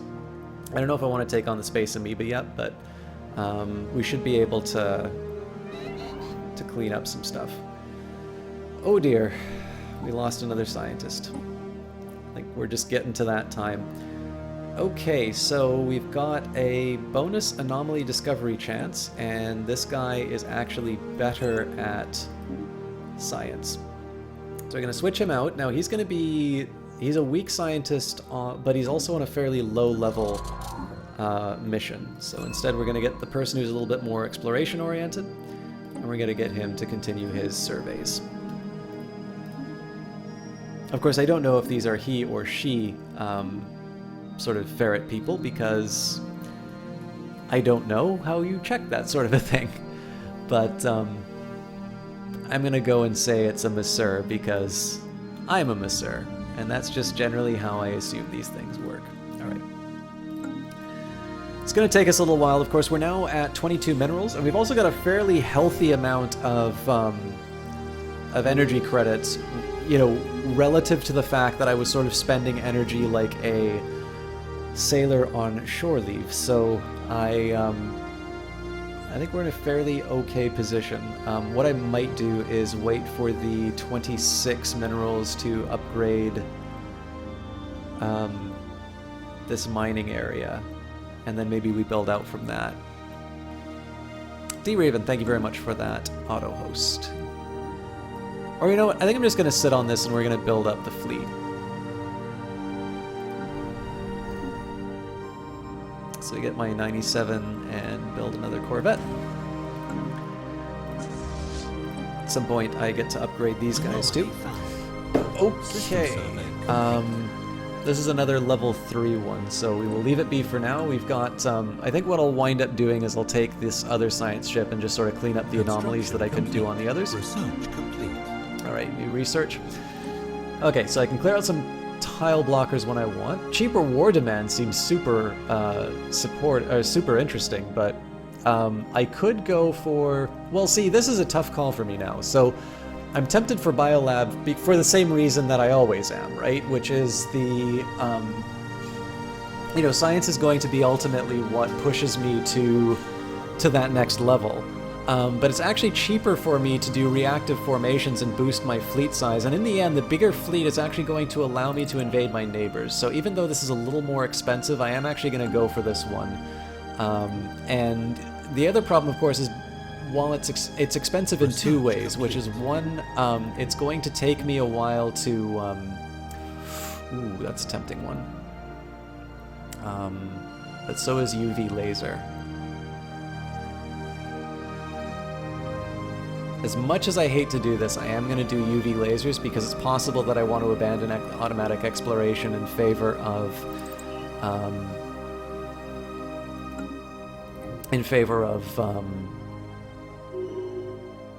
increasing happiness. Excellent. All right, so we've got priority number 1 for this guy. You are going to finish your survey. You are then going to do a research project, and then you're going to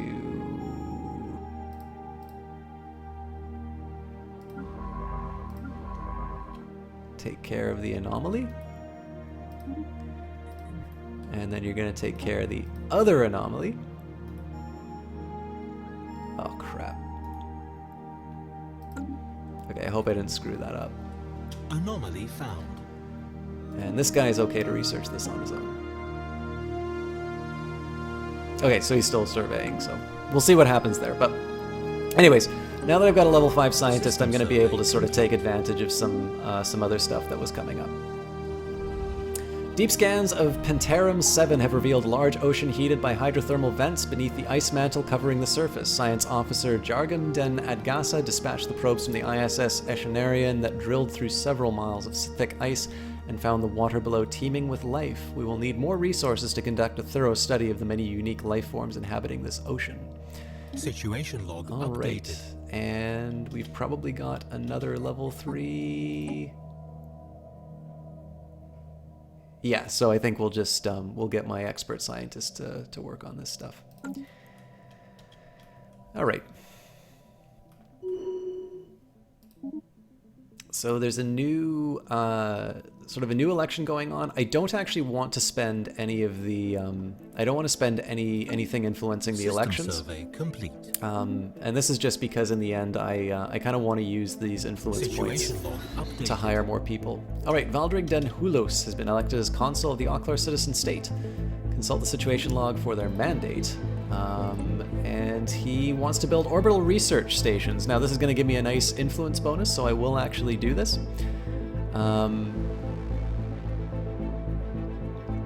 But it is going to it's going to cramp my style a little bit as far as the construction of ships. So let's recruit a new scientist as our next guy left to... And you know what? We will hire a Voidcraft expert, even though he's a little bit older. Just to add a little more diversity in our scientist lineup. So we're going to be on a little bit of a... I think we're going to be a bit behind the times as far as our... Robzig214, how you doing?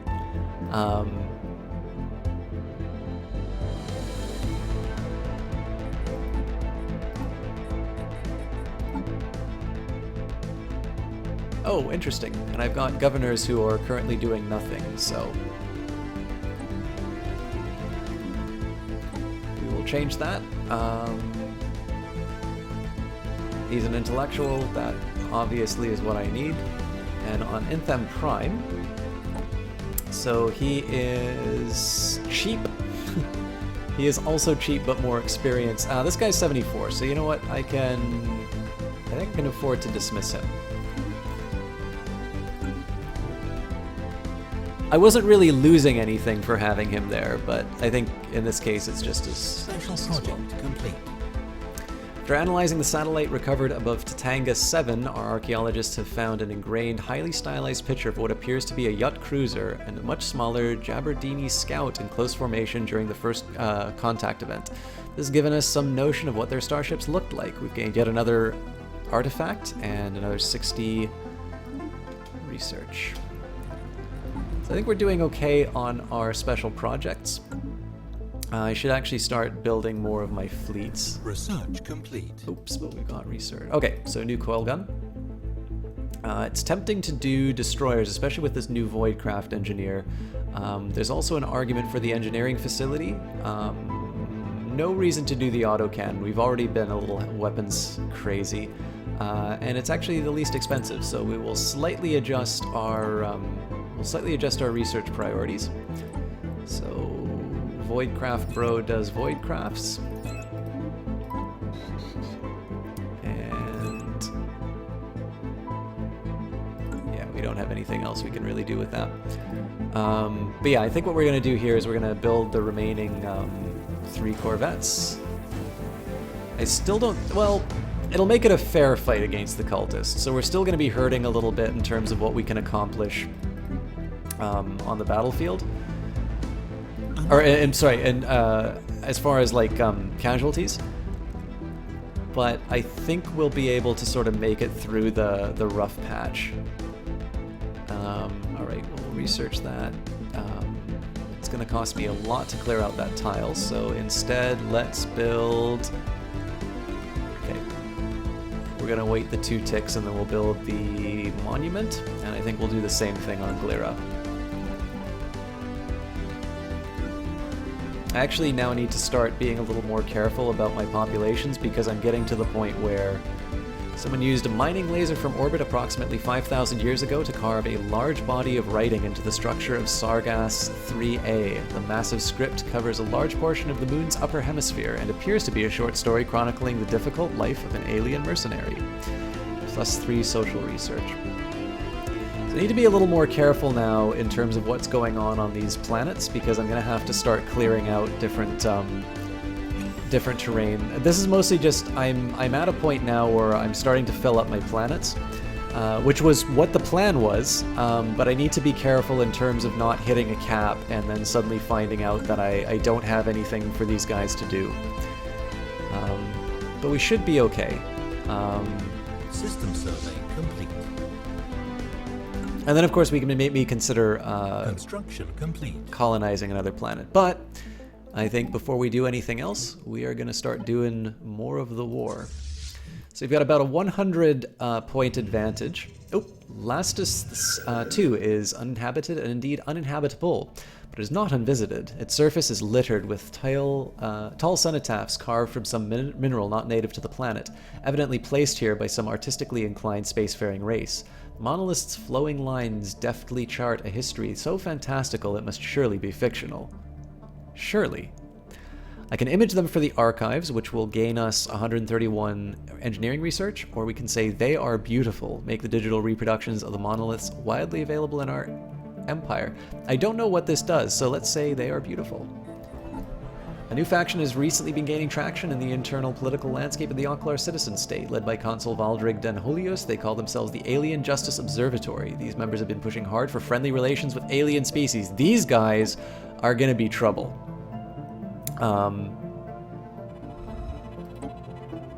The annotated reproductions of monolithic imagery found on Lastus 2 prove immensely popular in the Oklar citizen state.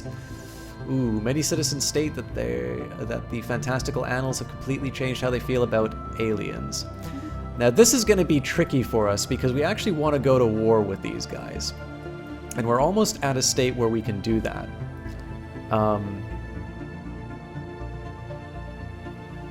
But I think as a whole, we're actually going to have an easier time. I think we still have more of the population on our side for war. So, Alright, and we are now losing energy credits. This is mostly just due to the fact that I'm moving one of my more expensive fleets off of the, out of kind of its immediate range, so, or out of its, I guess I'll call it the safety range, so, but we were anticipating this anyway, so I'm just going to upgrade some of my power plants. We should be able to manage it. I am somewhat soon, though, going to have to start considering clearing out some tile blockers and maybe colonizing one more planet. GB Wolf, how you doing? Anyways, all of this said... Oh! Nope, turn around. I want a fully upgraded fleet before I do any war stuff. And that's going to cost me 400 minerals, so that's actually going to take me a while. So, let's just make sure... Complete. I've got everything I need building-wise. System survey complete.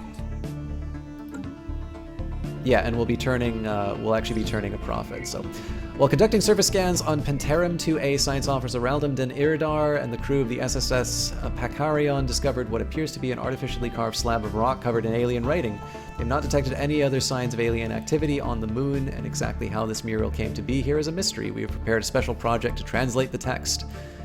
Situation log updated. Seems like a good job for my expert. Here, I'm just going to sit down and collect minerals. It might be an argument for me to start maybe upgrading my... there might be an argument for me to just kind of start building some more resource-oriented sort of satellites. But in this case, hello, Inferno Fowler.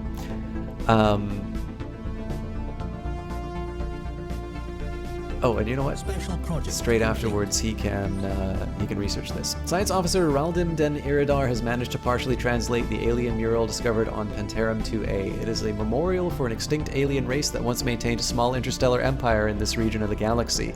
They were apparently exterminated by the creators of the mural, a fact that they seem to regret. Given that the mural has been dated in excess of 300 million years, to be in excess of 300 million years old, it is likely that its creators are also extinct by now. Perhaps most interesting of all is the material that the mural was made of. Despite its age, is in remarkably good condition. So, bonuses to stats and such. Now, I don't actually have anything else for this guy to research, so I think what I'm going to do is I'm actually going to switch this guy out, and I'm going to put a junior researcher on the ship. For some reason, someone has towed an asteroid into a stable orbit around Nostria 3. The massive engine sections and braking thrusters can still be found on the surface, although they've long since been rendered inoperable. Whoever did this also mined the asteroid for minerals, but these operations were seemingly abandoned shortly after they began.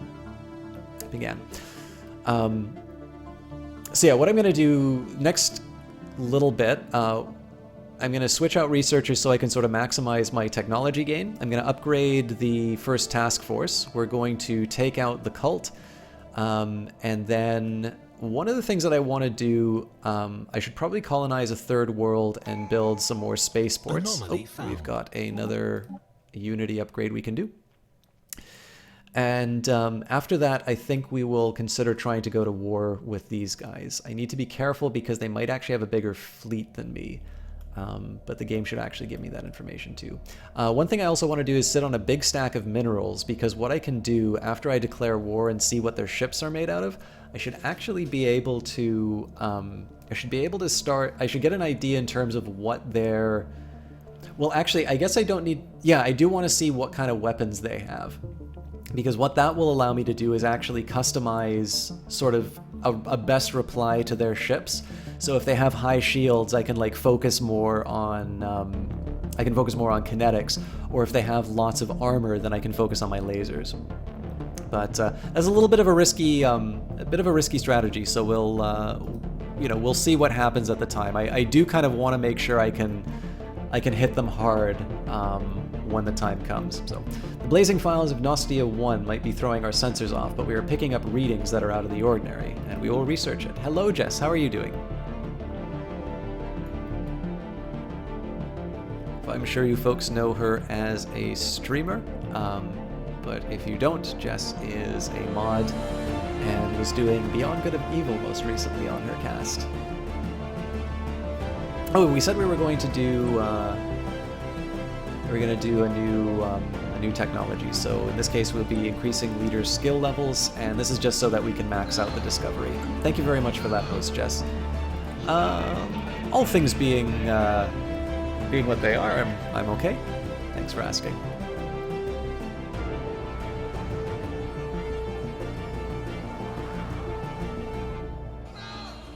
Elcanoe and 3 viewers. Hello, Elcanoe lurkers, and how are you doing, my friend? Now, Elcanoe, I believe this is one of the few games that you don't own. We found an old mining station around the planet Nostia 1 drifting in orbit. It was surely used to mine the planet of its resources, but by whom remains a mystery. The technology within the station is very close to our own. We should be able to take hold of the station, have it up and running in no time, or we could always scrap it for parts. So what I need to consider on this one here is the fact that it's Nostia 1. So it's right here, it's not in my immediate vicinity. In this case, it makes sense to scrap it for materials, and this is a great bonus for me because it brings me closer to my upgrade. Science Officer Raldim Den Iridar has returned from the expedition that studied the rich biosphere of the seas beneath the ice mantle of Pantarum 7. Several large species native to the lower regions of the global sea have been found to produce a unique enzyme with immense healing properties. If this enzyme is successfully harvested in large enough quantities, it could revolutionize the field of medical science. Raldim Den Iridar gains 200 experience, Society Research gain 116, and bonus engineering to this planet, but that doesn't mean as much. So this is now an idle ship. I'm actually just going to slow things down a little bit. I am going to switch out one of my researchers. So in this case, let's go for new worlds. Now, the reason I'm doing it is this. This guy, he does have a bonus to his survey speed, but he has no further experience that he can gain. So in this case, I'm going to get him to contribute his experience. He gets a +10 to research speed, whereas, let's say, the 2 gets a +4 to research speed. Now this guy gets a bonus because he's sort of matched to his realm, to his area of expertise. But in this case here, I'm going to put this guy in maybe the higher priority project. In the meantime, this guy eventually will go back to the labs, but he can get his most experience by actually just sort of seeking out new life in the galaxy, if you will. So in this case, I'm actually going to get him to sort of clear up sort of what's to the left of the Labus Union, just get roughly an idea of what their expansion plans might be, and just generally sort of gain some knowledge in terms of the map. So we'll, it's not going to be a very special pattern, but we'll carry on. Guys, for those of you who don't know, Elcanoe is an extremely gifted French caster, so Flow Fantasy, who is hosting us tonight, is one of the people that's sort of been brought in from his community. Really talented guy, and I can definitely say if you know, even if you don't speak French, which is certainly not something that I do very well, he's got a real gift for entertaining. He is one of my favorite casters to watch on Twitch, and just, you know, I always feel that it's very difficult to sort of shout out casters in another language. Well, I definitely can't shout them out in another language, but casters who cast primarily in another language, just simply because I know that it is such a large System survey complete. It's such a large ask of people to it's such a large ask of people to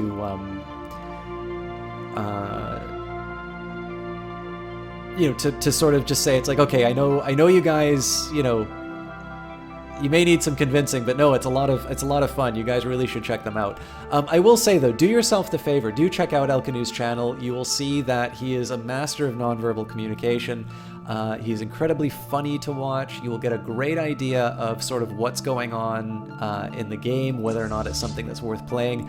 There really isn't a game that I wouldn't watch Elcanoe play, unless it was something that I was planning on playing for myself and didn't get spoiled. Thank you very much for shouting out Elcanoe, Jess, and if you'd like, you can shout yourself out as well.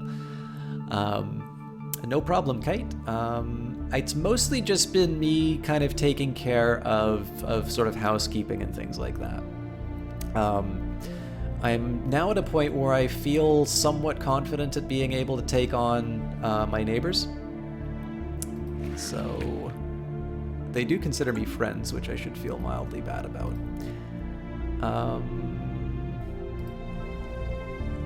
So yeah, they definitely, if they wanted, they will be able to, they'll actually be able to grow some pretty nasty fleets. So if I want to get this, yeah, they've got 4 planets in their sphere now. I have 3. So let's take a quick look at the diplomacy screen and see. So we're equivalent. Their fleet power is inferior, but their naval capacity is equivalent. So if I'm doing anything, I want to make this happen now. All right, now this is a great opportunity for me. So what I'm going to do is I'm going to move up a little bit to meet them. But what I'm actually going to do is I'm going to rely on the fact that they're coming to me, which means I'm going to be able to take on the battleship Path of the Pilgrim as well as the rest of the cult. I'm going to let them come to me. I'm going to be able to engage them separately, and then I'm going to be able to engage the starbase. All right, and away we go. So the final judgment, the chosen one, the eternal damnation, and the Path of the Pilgrim versus our superior fleet. All right, so they've got nukes. This is actually going to be very instructive to see how well we handle this. Oh! So we lost 1. We're probably going to lose at least 2 more. Situation Oh, nope. updated. So we lost 2. Alright. And you know what? I'm willing actually just to jump straight into the extermination. Well done, Kite. We've detected the presence of a pre-space civilization on Tool in the Lastus system. They are in an early industrial age with electricity and internal combustion engines gradually coming into widespread use. We should consider building an observation post above their world to study them more closely. Alright. So I definitely want to get a science ship researching that, especially because of the Mistal technology.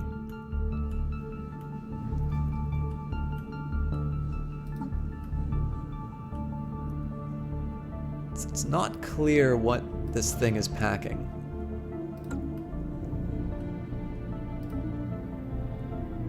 So we need better hit ratio, although our evasion was quite good. Alright, so these guys are laser based. This means that my shields should actually be helping me out here. But if something does lose its shields, I am in a lot of trouble. Fortunately, we are ripping through Atoll now that we're in close enough range.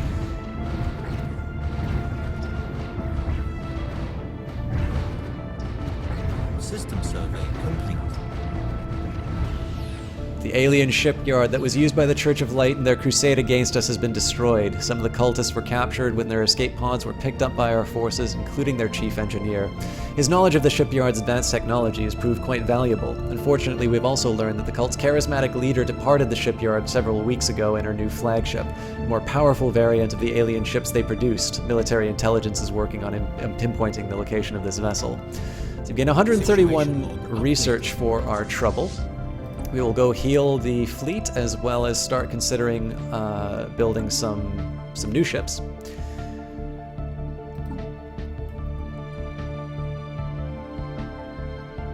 Why would I like Pulsar out of curiosity? I'm always looking for some good stuff to play on stream. Alright, so it looks like this ship is going to be done its research goals pretty soon. So we're actually going to move them here and then get them to survey. Research complete. And we have just upgraded our naval capacity, so we're going to be spending quite a bit of money for the next little bit. So you can gain a civic slot. Interesting. And more importantly, an Empire Capital Complex. It's very expensive, so that'll take 80 months versus 57. You know what? The hydroponics farm is actually also a little bit more long-term oriented towards my Empire's ability to expand. So I think I'm willing to take the hit. Survey complete. Alright. Now, on Galera...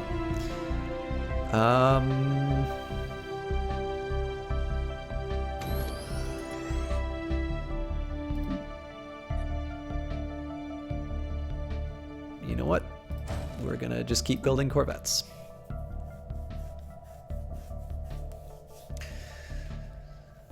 My big dilemma right now is managing my resources. So here are my immediate priorities. I need to expand my... I need to kind of get my fleet back up to speed. Church of Light looks like...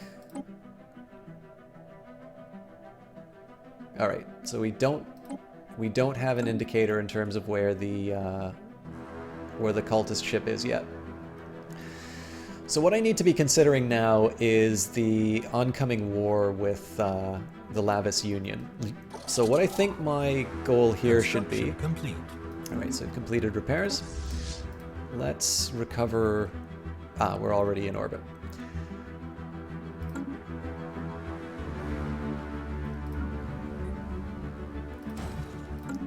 So we're gonna fill out my my fleet capacity first, but the next thing that I want to do is I want to build another... Actually, so here's what we're gonna do. Let's think about what my best options for new worlds are. There's no immediate candidates sort of these far reaches to colonize. I mean, if they're here, they're just not worth the fight.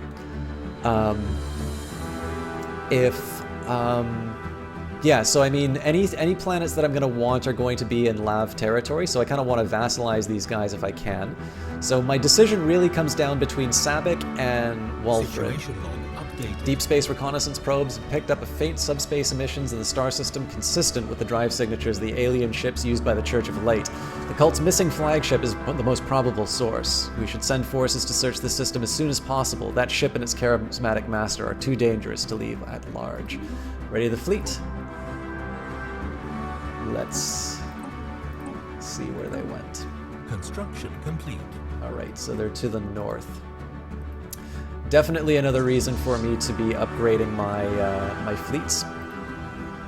We've discovered several massive listening arrays on Doria 1. These arrays are millions of years old, and we believe that they were originally built by the Ute, though it appears to at least one other alien civilization repurposed them at some point in the last 500,000 years for their own needs. The colossal receiving dishes are beyond repair, but some terminals are still intact. Situation log updated. Alright, so let's take a quick look at what we're dealing with.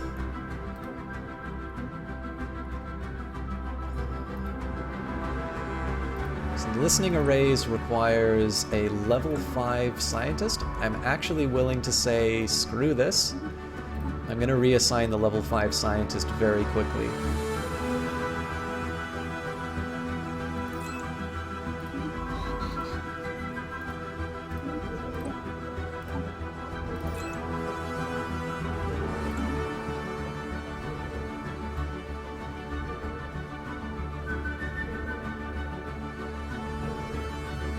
Hey Necro, how are you doing?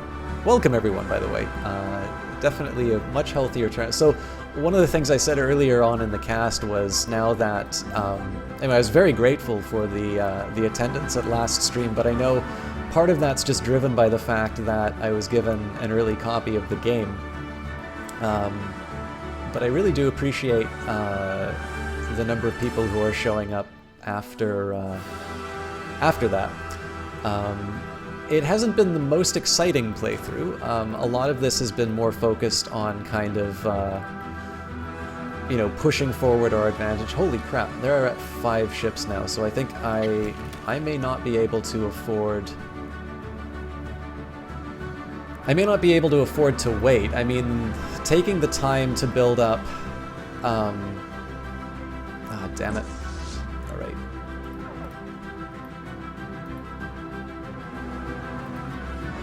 Taking the time to build up a colony ship and build up my fleets is just going to give them more time to expand out their own.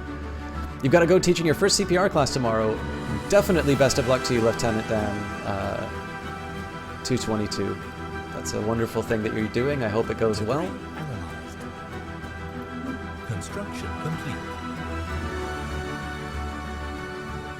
So yeah, I'm having a little bit of a tough call. I can build one more ship to max out my fleet, but it's not at all clear that that's going to against the lav.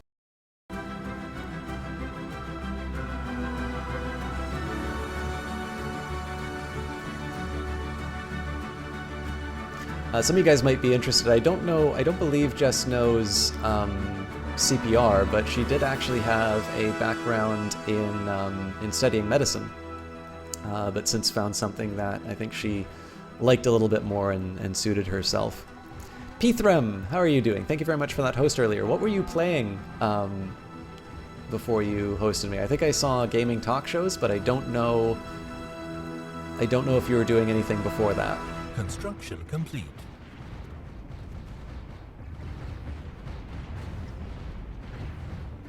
Situation log updated. All right, so fortunately we didn't lose anything.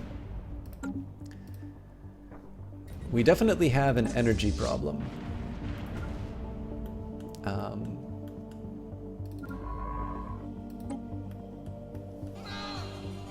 Inferno Fowler, thank you very much for that host. You're doing the podcast today, didn't play anything. Gotcha. Archaeologists on Doria 1 have learned that the listening arrays built there were used to scan space for any signs of intelligent alien life, something the Ute had never once encountered. After managing to partially restore power to a computer terminal, the archaeologists acquired a data disk with log files from the sensor array stretching over centuries. These logs suggest that this section of the galaxy was indeed devoid of sentient life at the time of the Ute Empire.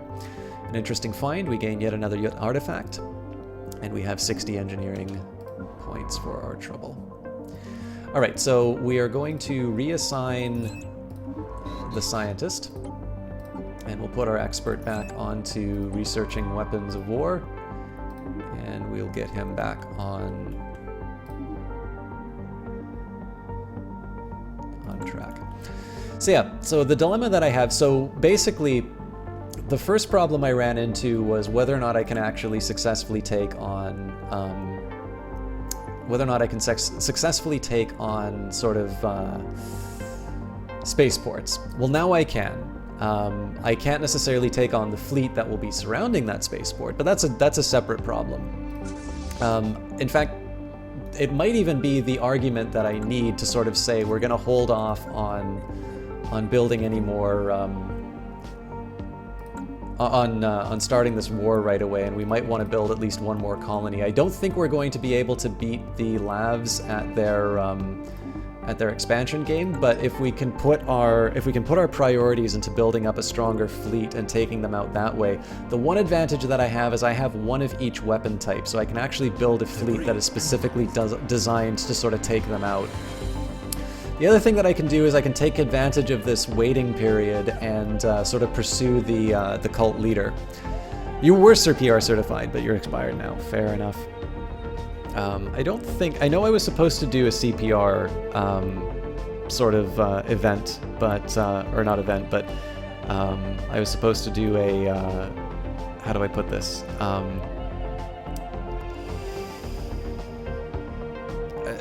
Like it was for work, but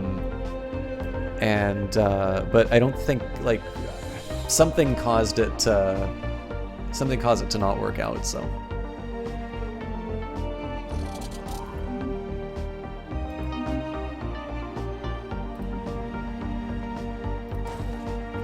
We should actually have a new class of ship coming up relatively soon. Oh, that's an important thing, actually. So I can build my fleet size by upgrading my starports. So I think what we're going to do is we're going to wait till I hit my fleet cap here. I actually think the first thing I want to do is colonize a new world, because I'm running out of space very quickly. And we're going to start having some unemployed pops soon. In fact, I already don't have something for this guy to do, so let's... System survey. I'm gonna need 100.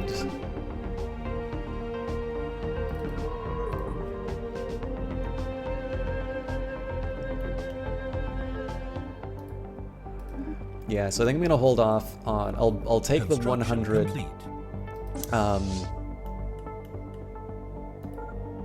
I'll take the 100 to clear that tile, and then I think what we're actually going to do is we're going to build a colony ship, and it looks like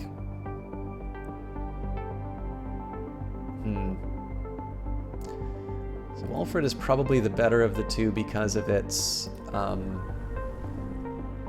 climate. Not great for energy though. So we'll take a quick minute here and see if Sabik offers me any specific advantages as far as energy is concerned. And it really doesn't. I mean, it is more energy-centric than its companion, but it has a lot more block tiles. So I think probably what we're going to do is we're going to take care of Wyfrid first. We're going to colonize that. We're going to build up as many starports as we can, just generally get ourselves back into a good economy, because we've got a very large energy surplus right now, which I'm sort of riding to be able to sort of afford all this expansion that I'm doing as far as minerals are concerned. But in the end, there's going to be a fight with these guys. I think we're already getting, some materialist fools, and the border friction is starting to build up. So at some point, at some point we're going to be fighting these guys. It looks like they have got closed borders with some unidentified empires. I'd be interested in that because we might be able to sort of take them apart together. The other thing I might be able to do is actually, so I don't get a really good reading. Oh, hang on. Okay, so they've got some improved deflectors and nanocomposite armor. So that didn't tell me a ton, but I think I'm actually going to be able to fly through their area and get an idea of what their technology is like. So we've encountered some form of alien vessels in the Weir Thosk system. These strange objects have been flagged as the Mu aliens until we can learn more about them. We should proceed with caution. So I'm always willing to do this research. In the end, what this will mostly do for me, it doesn't take too long, and it'll either give me influence or a special project. I have a feeling that these are genuine aliens because there are two... Yeah, so this is a science ship. So I don't have too much to fear about that.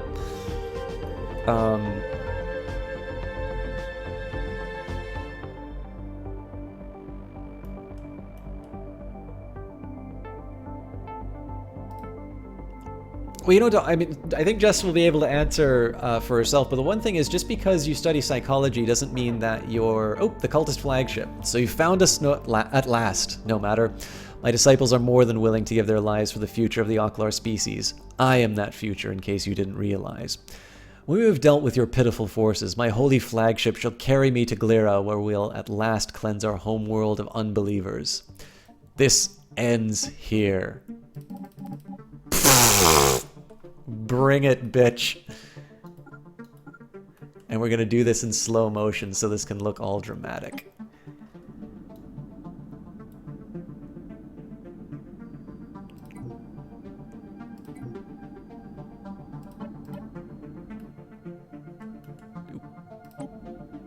We'll maybe speed it up just so we can get the initial approach out of the way, but yeah, I mean, I think honestly, like if I had kind of the amount of time to do it, I would actually really like to learn CPR, just because I think it's one of these things that the way I carry out my life, I sort of operate on the assumption that somebody's going to know that, like, if an emergency happens, I sort of operate on the assumption that somebody is going to be able to help me out in that way. And in some ways I'm sort of free riding on that ability, right? That somebody, in the end, it's somebody else's responsibility. My safety is somebody else's responsibility. All right. System survey complete. Anomaly found. Maybe 2 is a bit overly dramatic. So in one sense, I would really like to do sort of my part to make sure that I'm contributing to that as well. It's a little bit like vaccination, right? You know, the anti-vaxxer movement in some ways is sort of relying on the very good nature of a lot of people who who are taking the effort to vaccinate their children. And so in my, I suppose in my own case, I just sort of want to sort of, if I can, play my part in terms of making sure that people are, you know, are able to get the care that they need if the unfortunate does happen.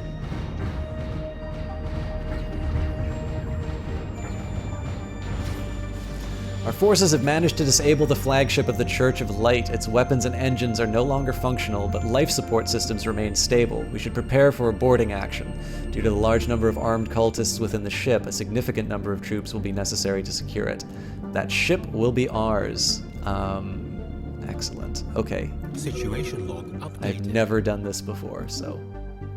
and we lost nothing. That's amazing. I was convinced we were going to lose something. Alright, so board it, and we need at least one transport ship in orbit. Damn it. Alright. That is the last thing I needed, but if we are going to invade, the labs at some point, I am actually going to need to deliver. 3 armies should do it. Debris analyzed.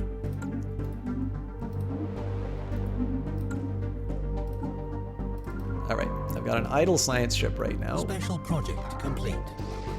After successfully translating their language, we have established communications with the sovereignty of Medak. Diplomatic channels are now open and hostilities have been terminated.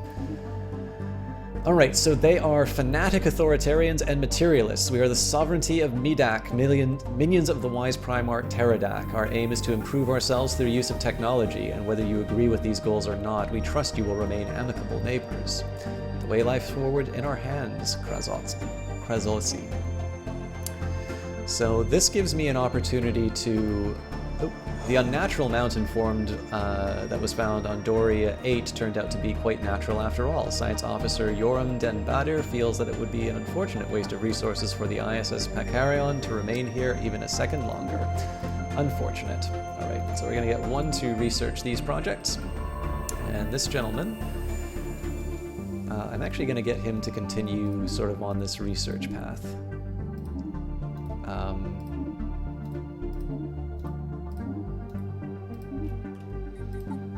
So realistically, what am I looking at if I go to... Okay, so the labs are back to equivalent with me. So we must break our non-aggression pact before... Alright.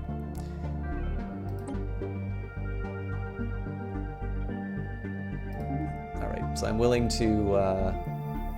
This galaxy is now a more dangerous place for the both of us. We hope that you understand the weight of your actions. Galaxy presents enough threats without having to worry about a war between the Oklar citizen state and the Lavis Union. We suggest entering a non-aggression pact to mutually secure peace. We decline. Alright, so these guys are superior. Power is the only universal language, but if you wish to speak more diplomatically, we won't stop you. I have a feeling we're not going to be able to get a research agreement out of these guys. Yeah.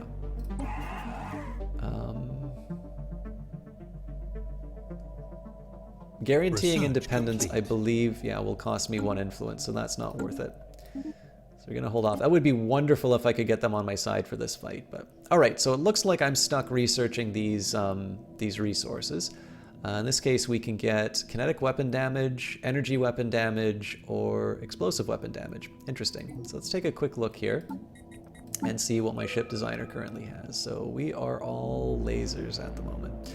I suppose I'm also going to be upgrading to the UV lasers before long. So I think in this case here, we will go for something a little more complementary. Of course, the UV lasers will be some time in coming, so...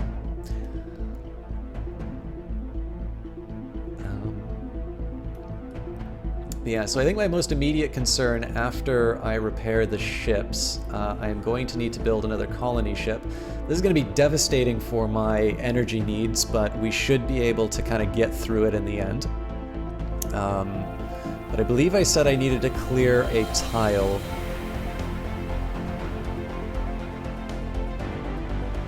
Yeah, I need to either clear a tile or build a structure. So what are we doing here? We've got 4, 2, 3, if I build an energy grid, I need planetary administration for that. You know what? We will go for the clearing the deep sinkhole. This guy's going to be unemployed for a bit though, so power plant's going to cost me 30 in the end.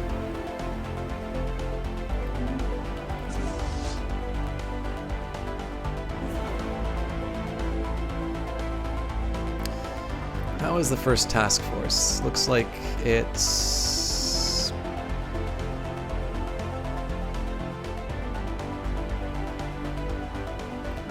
still training.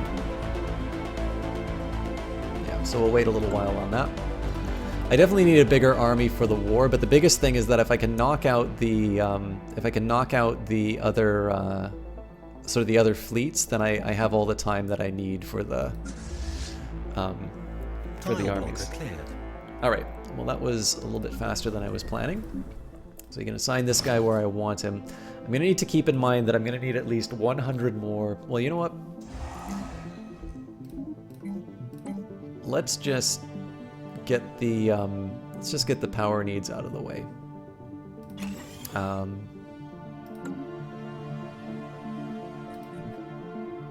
So next up, I'm going to save for 367 for the colony ship. First task force will arrive. Damn it, no.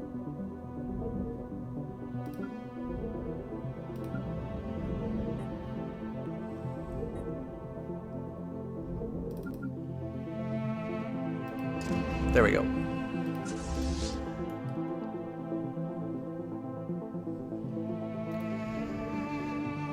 All right. Get over there. So yeah, the real question here is, can I actually build enough sort of colonies and spaceports to be able to sort of overcome the numerical advantage that these guys are going to have? Now, a nice advantage that I'm going to have is I'm going to have UV lasers, and as long as I can get an idea of what their fleets are composed of, I'm also going to actually, you know what, I can probably take this construction ship and let's go to their capital where their fleets are most likely going to be. So one of the nice things about this is that I have full knowledge of what their fleets are like, and so I can basically build a fleet that is designed to take them down. Sam Samson and Vikings World, how are you doing?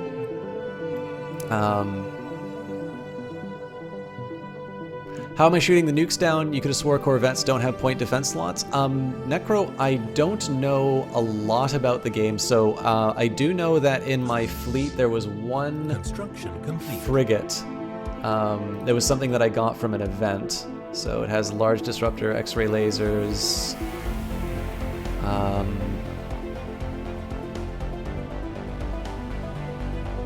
I'll be completely honest with you, I'm not 100% how it's working. I know I'm just glad that it is. In the meantime, let's get this science ship back on the goal that I wanted it to do. I think we were going to explore to the south. It's very clear that anything sort of on the left-hand side of the map is going to be in the hands of my enemies for the time being.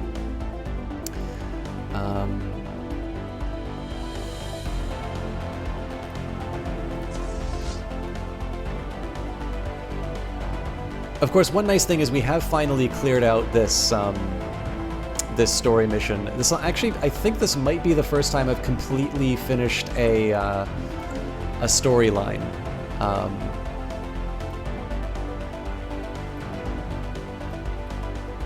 So I'm kind of excited for that.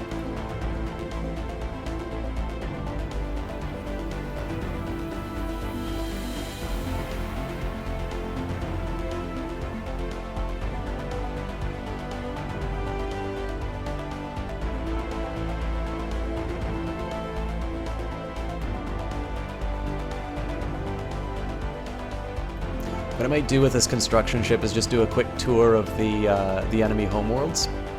Just get a quick idea in terms of what we're up against as far as sort of armies and things like that are concerned, and sort of be able to deal with them, like basically sort of set ourselves up for the best possible invasion. I'm still probably going to wind up screwing it up, but...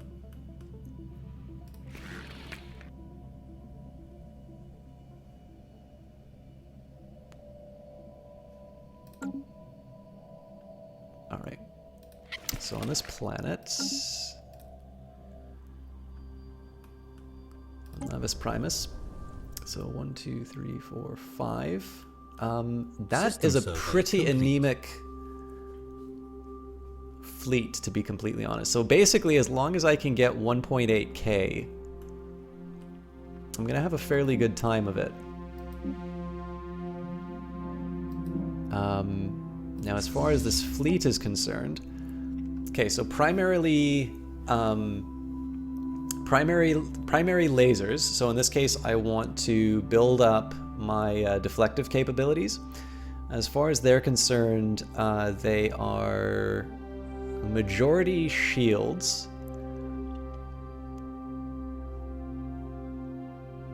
And then a bit of armor. So I think in this case I would go either Evading dominate... hostile fleet. Oh, what have we got here? Science ship under attack. Retreat, please don't die. Should probably get this guy to heal. Yeah, so in this case we'd want to focus on sort of primarily shield damage, and then we would want to sort of bulk up on shields ourselves. So we can actually adjust that right now. Okay, great. So we actually already have coil guns up, which is good news for us. And in this case, we are going to completely abandon armor in favor of deflectors. So this is sort of maximizing the damage that we can put out on them. After slowly fighting their way deck by deck, our Marines have finally eradicated the last pockets of resistance on the former flagship of the Church of Light. Few prisoners were taken, as most of the zealous cultists preferred to throw their lives away in futile suicide attacks. The cult's leader was found on the vessel's bridge, killed by her own hand. At long last, it looks like the Church of Light has met its end. Our engineers have restored powers to the ship's engine, and it has been pressed into service with our fleet as the dawn of creation. The vessel should be brought to a spaceport as soon as possible for more permanent repairs. Excellent. And we have now got a battleship.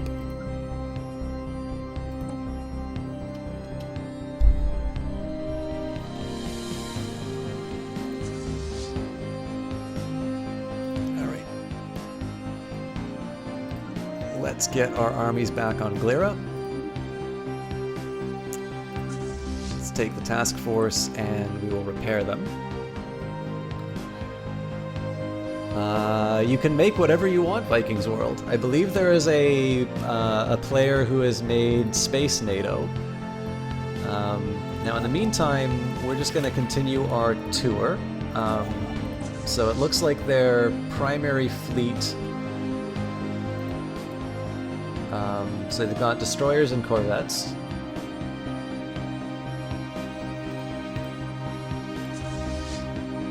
Actually, I want to just double check this. So it's lots of lasers. The Corvettes, similar idea, very big focus on lasers and lots of shields. So we're just going to do a quick tour. If this is actually the case, we can more or less start the fight. I probably wouldn't do it with this 1772, just because in the end I'm gonna win sort of the immediate fight, but I'm not gonna be able to just kind of push through to the very end. But we are definitely gonna have a big advantage as far as okay, so these guys are utterly helpless on this planet.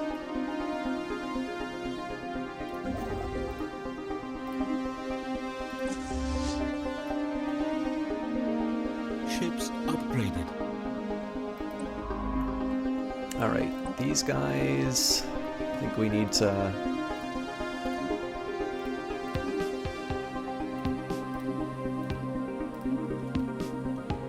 Again, I'm not 100% sure on what I quite want to do with them. I mean, I might just go around sort of cleaning up maybe these pockets over here.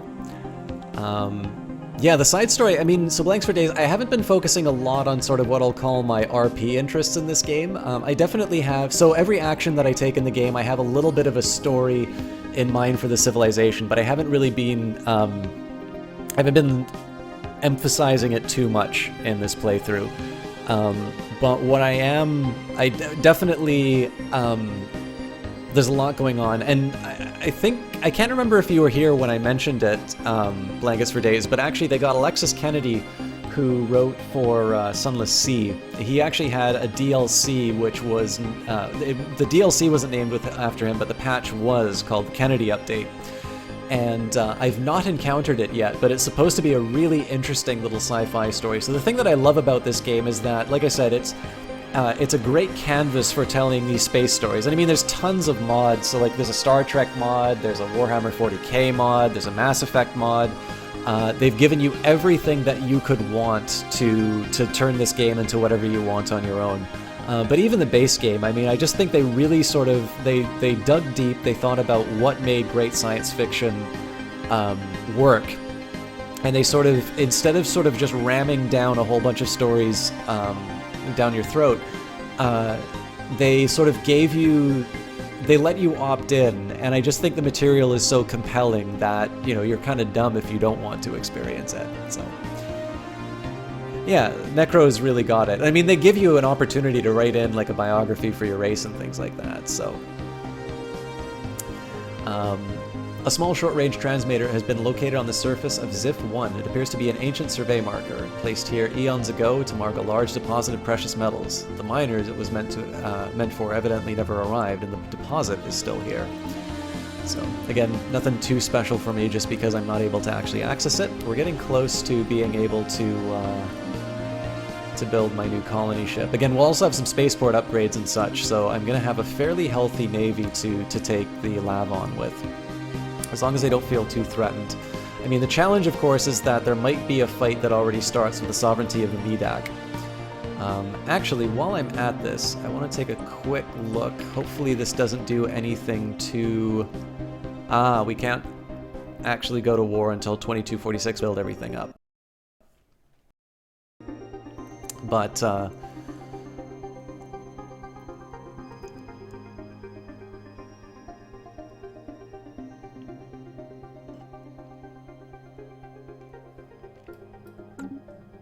yeah, I do sort of hope the balance of power kind of stays, because as far as the Medak are concerned,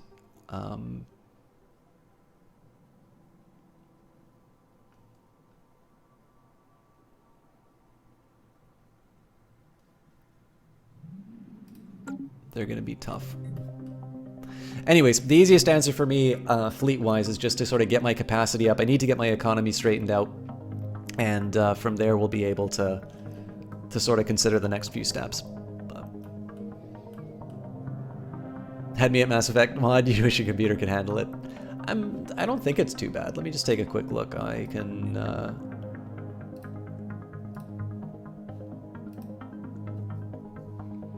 System survey complete.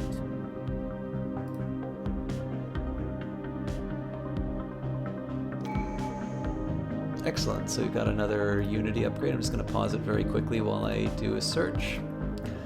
So, if you're on a Windows system, the minimum system requirements would be Windows 7, an AMD Athlon 2 X4 640 at 3 GHz, or an Intel Core 2 Quad 9400 at 2.66 GHz, 2 GB of RAM, an AMD HD 5770, or an NVIDIA GTX 460 with at least basically a gig of VRAM,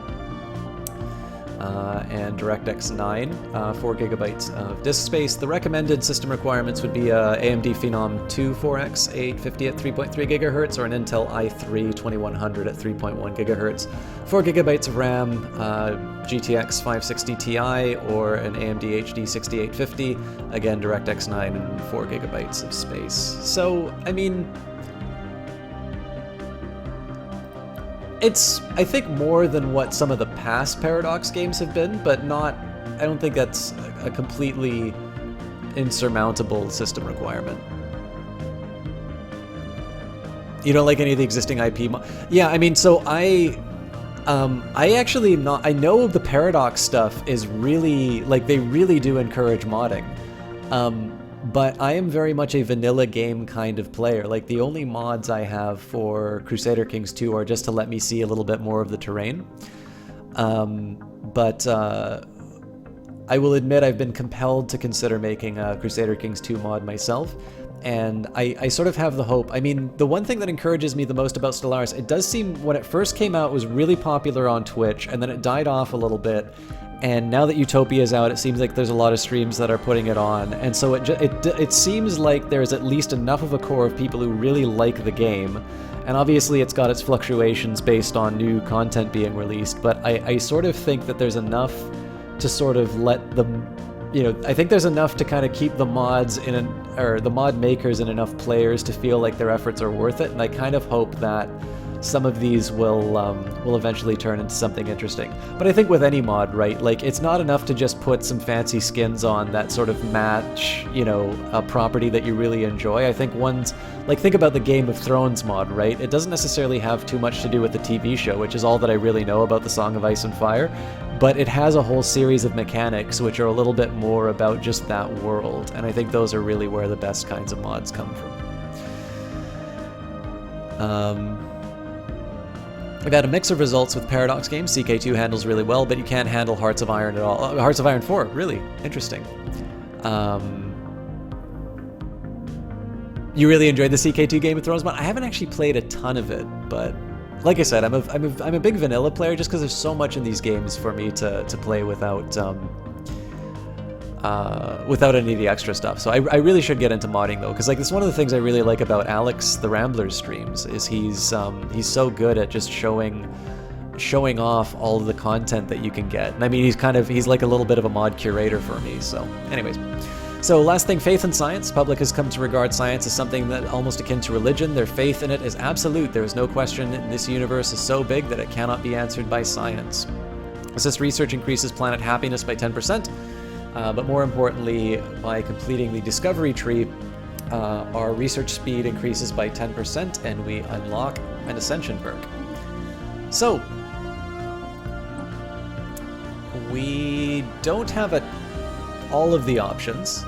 So in this case, we can do Interstellar Dominion. Our place amongst the stars is assured and irrefutable, and our borders of our nation equally so. We can gain a 25% border range. We can do Technological Ascendancy. Technologies that would have been indistinguishable from magic mere generations ago are now within our reach. A new age of technology has begun. 10% research speed. One vision. True unity is achieved only when the ultimate goals of a nation and its people are one and the same. After all, a house divided against itself cannot stand. So the unity output is very tempting. Mastery of nature. Although we have mastered the nature of our homeworld long ago, the alien biomes we've since encountered present new challenges. They too shall be overcome.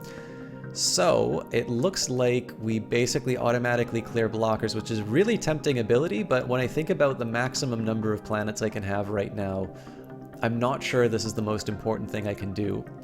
And Imperial Prerogative, oh my god, this looks so good. As our civilization continues to grow, its beating heart must also expand. More systems will be placed under our direct control. So let's just hold back for a second and let's pretend that I got this. So yeah, you know what? As much as I would love to have more planets, like if I vassalize these guys, I don't need to worry about the limit. And there are not any other immediate colonization options for me. So honestly, if I want the resources in this area, I don't necessarily need to have control of the planets. Hello, Jar Jar.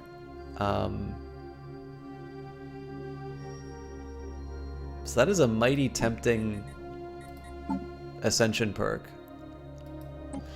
But I definitely feel like technological, as I've always said, right, our way forward is through technology. So I think in this case we will do technological ascendancy. Now the real question is, when I get my next sort of traditions and such, whether I head for expansion, domination, prosperity, or supremacy. I think I'll probably wind up doing supremacy, but we'll have to see where that goes. Okay, we're in Bish right now. Bish, please.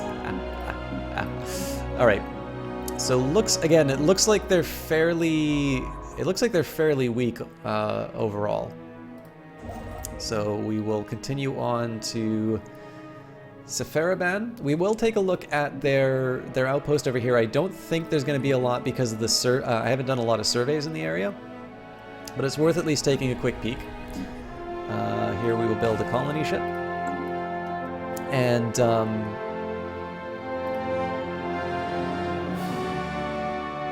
all right. So they've got some armies at least.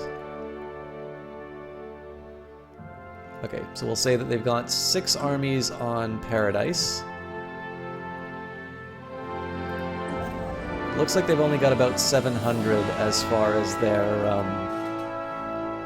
so they've only got about 700 as far as their individual,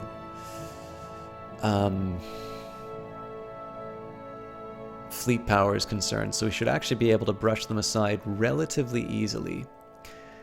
Things are going all right, Jar Jar 182. I got off of a fairly tough week last week, and this one, I mean, it's improving.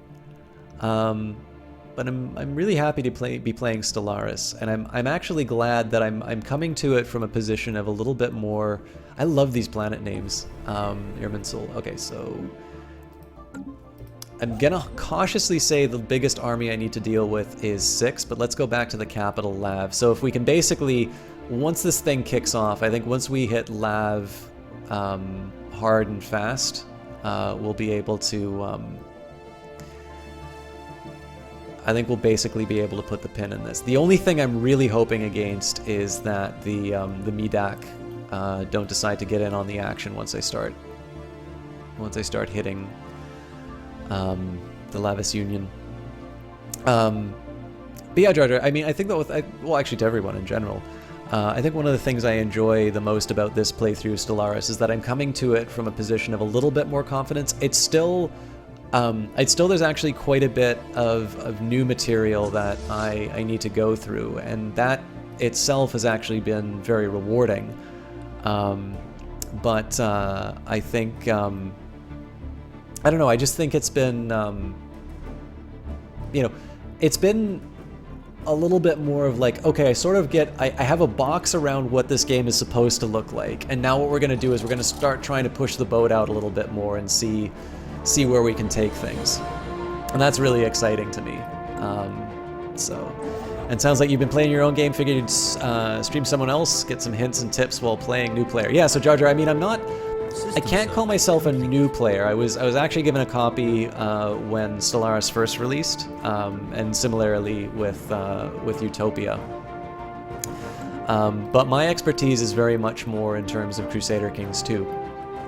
And so as a result, I'm enjoying it. All right, so they're back up to 8.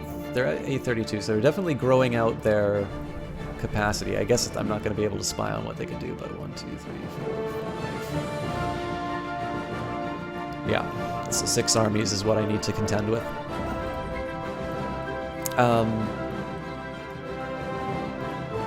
But again, I mean, it's just all the material in this is just so compelling that it's it's pure enjoyment. I think I'm getting to that point now where I can screw stuff up in the game and still find it fun.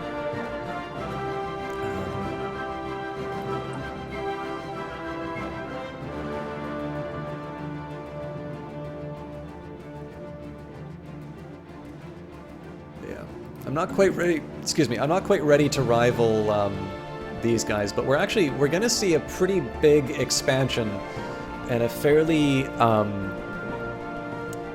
short period of time. So what I kind of see the next few rounds happening, we're going to have about 7 years where we need to wait for I really should be reading the flavor text for that stuff. An abandoned ship has been left to drift aimlessly above this moon. The massive sails protruding from its hull suggest that it relied on solar power to function. So what's basically going to happen is we're going to do a war to try and vassalize the Lavis Union. It's sort of tempting to try and take these guys, to annex these guys completely, but we did choose research for a reason. And I think what will happen is that will actually be improving our Path to Victory committee. We are going to annoy the Academy of Advanced Sciences a bit because we're not going to have a research agreement, but you can't have everything. But after we attempt to vassalize the Lavis Union, we're going to be able to do some things. So, like, hopefully that'll give enough for the Path to Victory Committee that will have the influence to maybe build another frontier outpost sort of in the middle so we can take advantage of some of these minerals. We're going to be able to build up some more fleets. We're going to be able to develop these areas, sort of claim its resources. And then we might actually do a tour with our fleets. In fact, it might be an idea to do this here, just to sort of clear out all of this stuff that that's sort of in our way right now. I can't take on the 2K aliens, but other than that, like, we can definitely clear out some of the stuff that was blocking my science ships before. So, we've discovered an abandoned solar sail ship in order around Zunarva. The sublight vessel was built by an unknown culture and appears to be several thousand years old. One of the massive sails has a large tear where some kind of object passed through, most likely a meteoroid, which happened to have disabled the vessel. Although the technology of the ship is severely outdated, it possesses some interesting engineering design choices, and we gained 60 engineering research. One thing that I do sort of regret about my current setup is that I have not really spent as much as I was hoping on my science improvements. But again, I had some other priorities, so... Alright, so I believe we said... Walfrid was the slightly better option. I can't remember why I said that, though. Definitely more mineral options. Our consul's reign has come to an end with the election campaign promises unfulfilled. That's right, I forgot to build science modules.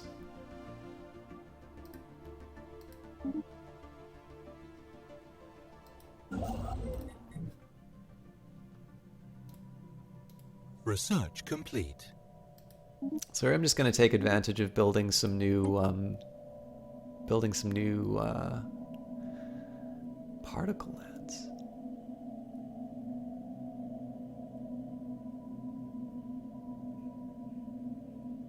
That'd be amazing, but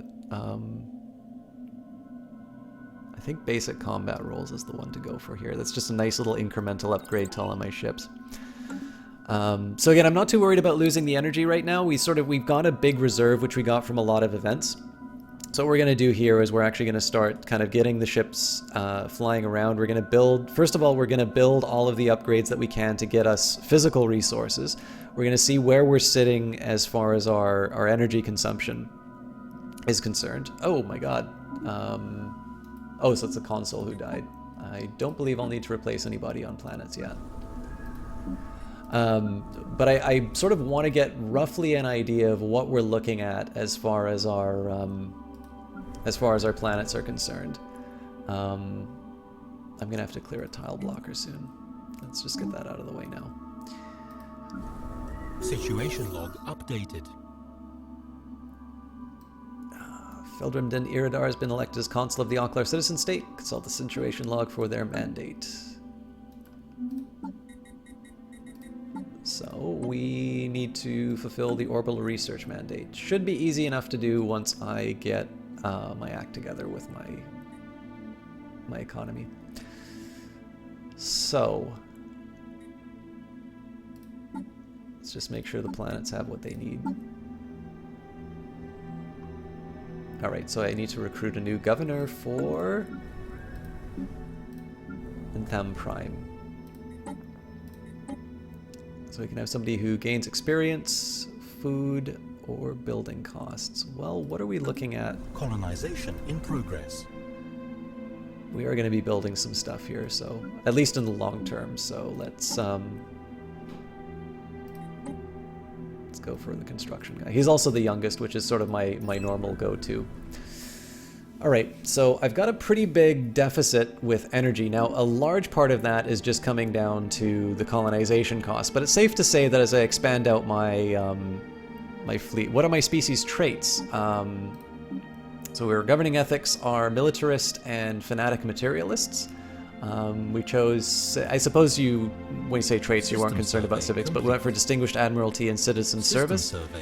We went for the ethics divergence. Where were we? The Oklar citizen state. So we went for the ethics diversions, deviance, and wasteful. Tile blocker clear. And then we went for intelligent, adaptive, hostile and savannah fleet. preference.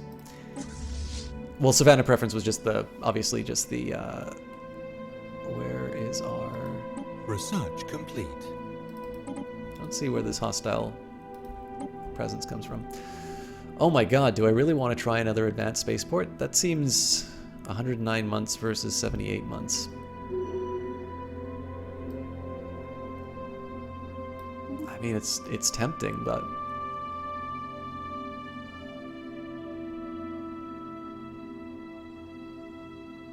I think I'm gonna go for it, actually.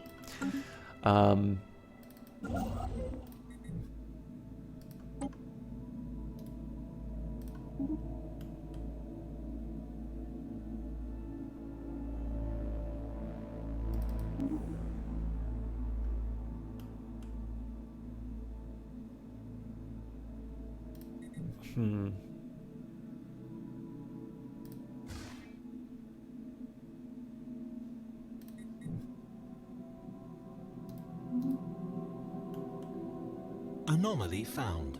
Hello, Michael the U. How are you doing? A small rectangular object on the surface of this moon is directing all scanning beams like a, or deflecting all scanning beams like a mirror. Our sensors are unable to determine its material composition. I think that's a 2001 reference. All right. So I should at some point consider upgrading the capital. That's going to cost me 336. I've done all I can to upgrade my immediate production. I may want to consider upgrading the hydroponics farms at some point so that I can maybe switch them into an alternative kind of production. I think I'm just going to open a quick notebook here. And I'm going to get a rough idea of what my energy needs are going to be. Because at some point I'm going to say, well, it's not just good enough for me to... it's not just good enough for me to break even, but I actually want to do something as far as generating energy is concerned. So let's assume that I'm going to build something on each tile. So I'm going to need 1, 2, 3 on one planet.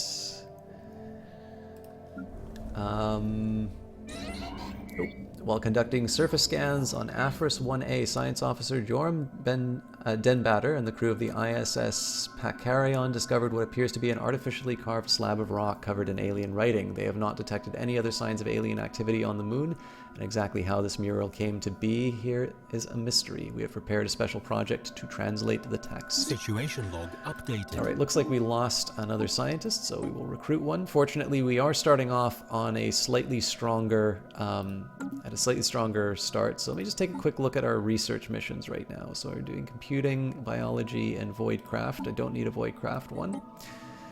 Not much to do here, so I think I'm gonna do the same story and go for, in this case I want to do something that is that's sort of a research oriented expertise, but I'm gonna go for the youngest one. Oh well, he's youngest anyway, so we'll go for that.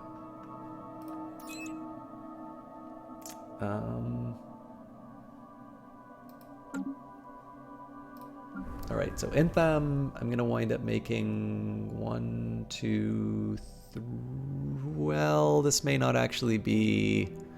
This is probably going to be an energy upgrade.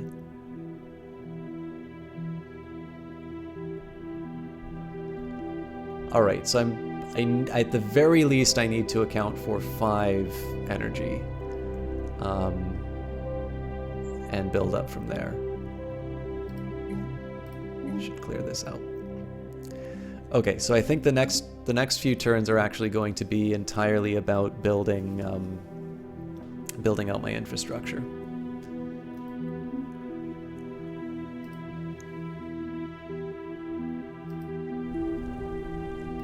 And there's little things that we can do here. So things like solar panel network are actually going to go a long way just to sort of like, so this is 3 energy credits for each spaceport that I make. At the very least, it sort of covers certain costs. What video lecture were you listening to, Docs Gaming?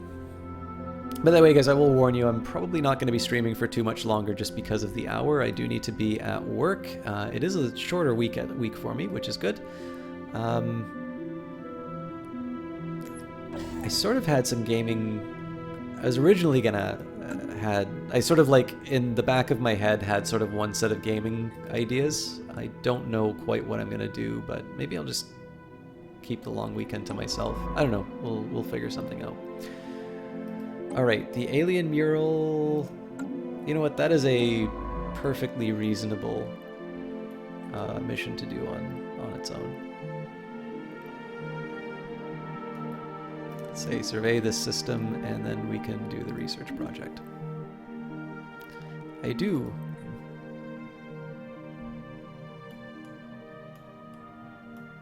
Tile blocker cleared.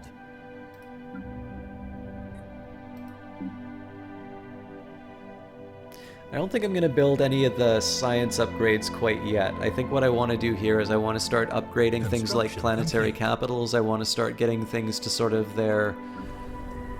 I want to upgrade the colonies. I think the next thing that I'll focus on is adjusting sort of my food priorities. It'd be nice... I mean, it's a little tempting to keep a big surplus on the Empire, but I actually think in the case of Walfrid, I'm gonna maybe... I'm gonna let them support themselves food-wise for a little bit longer. And, I don't know, we'll make sure that there's a bit of a surplus, but I don't want to hobble some of my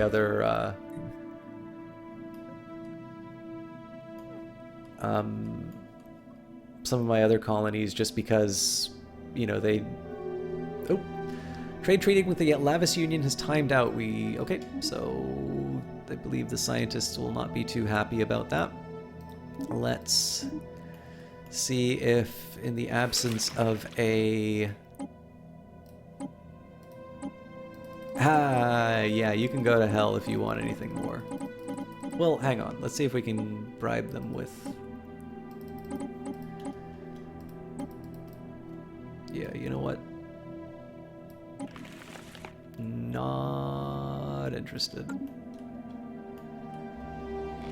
You're receiving a transmission from the Independent Space Station of ZeroCorp. They appear to have successfully translated our language. Welcome to ZeroCorp. We are a business conglomerate operating out of the Algol system, specializing in the trade of minerals and energy, the very building blocks of civilization, as we like to say here at ZeroCorp. Please do not hesitate to contact us if you're interested in making a good deal. I don't believe I've encountered this faction before.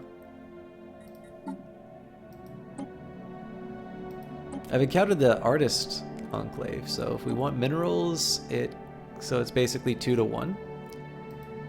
And if we want energy... Yeah, so it's basically 2 to 1 in both cases. Construction complete. I have a feeling I'm going to wind up using that quite a bit in the future. Alright, I'm going to continue on my hunt for resources.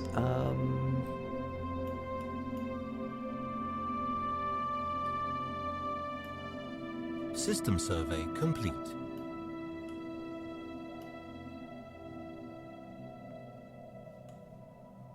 System survey complete. Alright, looks like our queue is done for these surveys. It's a tough call. I mean, at this point, I'm just kind of exploring for the sake of it. Alright,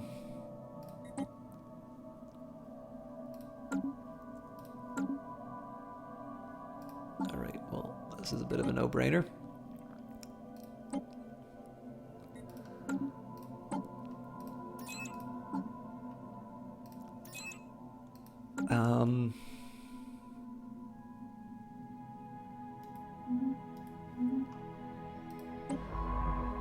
I mean, I can just kind of keep pushing down. I don't know if there's a more elegant path I might want to take. But I think we're just going to kind of continue our kind of peeling the onion until... well, actually, you know what the nice thing is? I'm going to be able to sort of poke around the stagnant ascendancy.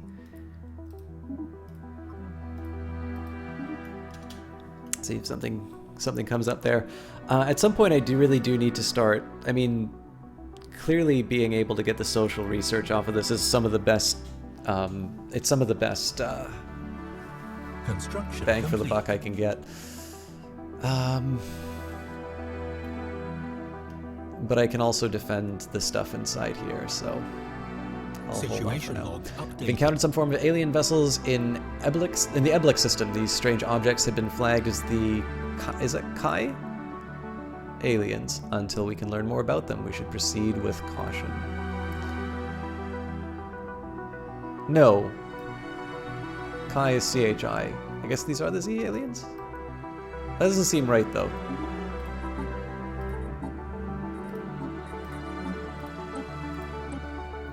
Let me just take a quick look.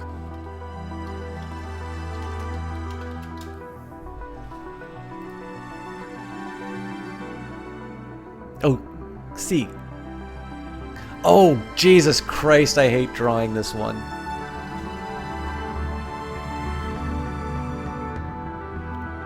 Oh wait, no, maybe this is the wrong one. No, yeah, this is absolute. The lowercase of this one is an absolute bitch to write. It's also hard to pronounce.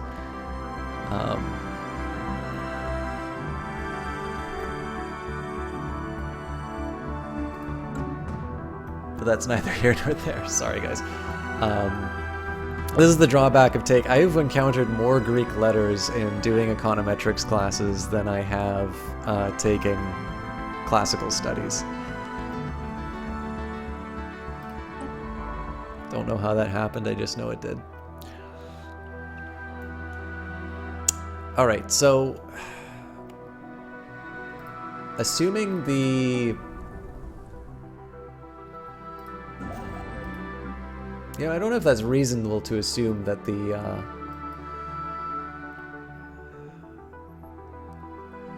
I don't know if it's reasonable to assume that this colony is going to give me enough power. I definitely need to get my research going. I mean, the reason I want to do so much on the research is just because it's an advantage that I have, and the more I can push that forward, the better off I'm going to be. But I can't ignore my infrastructure forever, so... Special project. After successfully translating the language, we have established communications with the Mansura hierarchy. Diplomatic channels are now open and hostilities have been terminated.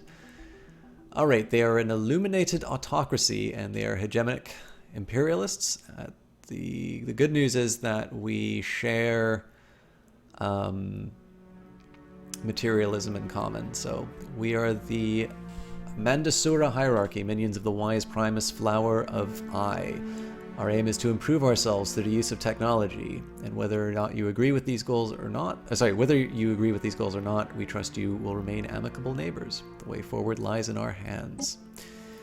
So, they are equivalent, which is good.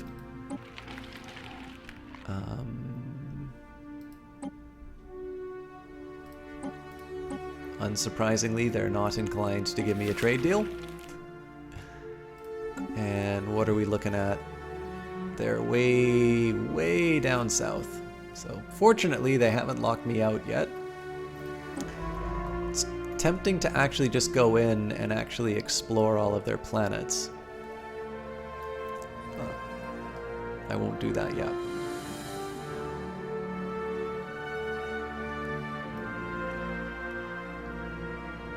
Special project. Science officer Yoram Denbader has managed to partially translate the alien mural discovered on Afris 1A. The text contains a staggering amount of data, and the mural evidently serves as some sort of low-tech library. It describes in broad terms the collected technological knowledge of an alien civilization that dominated this region of the galaxy some 80 million years ago. A lot of it is already known to us, but the data does contain several promising leads for technologies that we had yet to consider. There's enough data here to keep our scientists busy for decades, but we need an orbital research facility to continue the translation efforts. Intriguing. So, very tempting planets in these areas, but I don't see any reason to... I don't see any reason to go all in here until we know what the status of the war is going to be. Speaking of which, 46, so we've got 5 years to get my act together. I think upgrading the capital is going to be the next step here. So in this case, we can afford to speed up. Research complete. Construction complete. All right, new hydroponics farm. Not the easiest thing I need, or not the primary thing I need to do right now. Crew quarters is a very tempting upgrade to get because it actually hits 2 requirements that I have, which would be 1, clear out the social research in order to do something new, and 2, it does actually improve the ship upkeep and repairs. The catch here is that cheaper war demands is a really great bonus. The problem here is that we're looking at 181 months versus 49 months. So in this case, I can't afford the interstellar domains. The one war that I'm going to be doing will definitely be waged before 181 months. Even in this case here, we're at like 116 months, and I was feeling bad about that. So in this case, we'll go for fleet support. I don't even know if I'll wind up building the stuff that we want, but we'll deal with that later. God, do I want to... Oh, you know what? I will very greedily gobble up that. Hostile fleet detected. Colony established. No! Damn you! Alright, I think I'm going to send my fleets to go kick some ass. These pirates are getting a little obnoxious. Don't just stand there, do something! I'm pretty sure this thing's dead. System survey complete.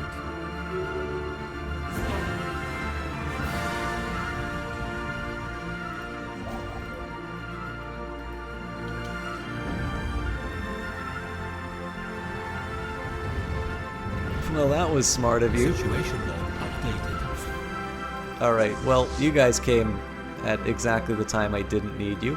Let's go on a cleansing mission.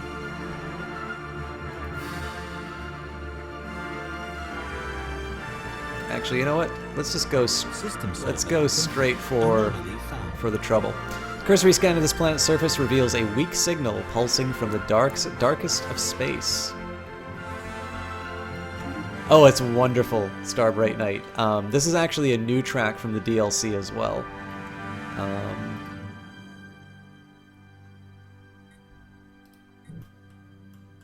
Akuma's Fate, welcome. Yeah, it's something else. Actually, I was struggling with the volume so much because I really wanted the music to sort of be front and center where I could.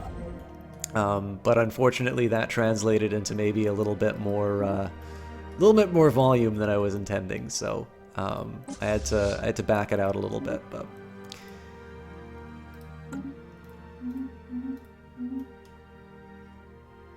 again, my goals of supporting an upgrade on the planetary capital have been sort of waylaid by the fact that I have some more mineral and energy opportunities. What I'll probably do next after I finish these upgrades. The signal originates from the remains of an antenna-like structure. Exploratory probes were dispatched from the ISS Pakarion to the surface to investigate the matter more closely. What Science Officer Yoram Den-Bader found was a cavernous vault that, while easily pried open, was evidently the last safe house and refuge of some long-dead race of aliens. While reasonably technologically advanced, it seems that they never reached the stars and perished to some planet-wide natural disaster. The vault is immense, housing thousands upon thousands of black boxes that the ISS Pakarion has determined to be data storage devices. A special project can be prepared to decode their contents. And Alpha 7, I think that's an IT or an LT. Anyways, welcome. Let's not be so hasty there, ship.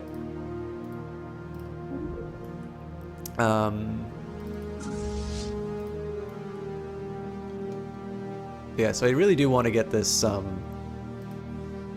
want to get this capital project under the way. What I think we'll do... Has anybody played the tabletop game Starfire or heard of it? I have done... Holy Jesus!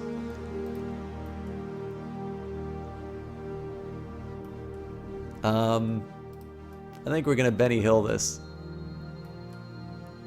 Let them fight the space amoebas, and then we're gonna clean them up after the fact.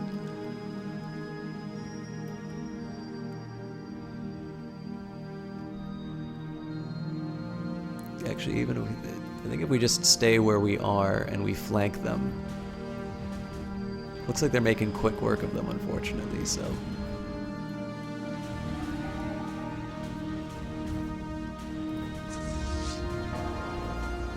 Oh, what are you doing? Don't get involved.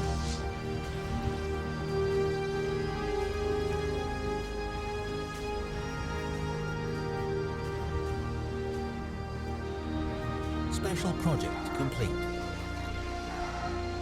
Forest Space Explorer game. Oh, hang on. Wait, tabletop game. Starfire.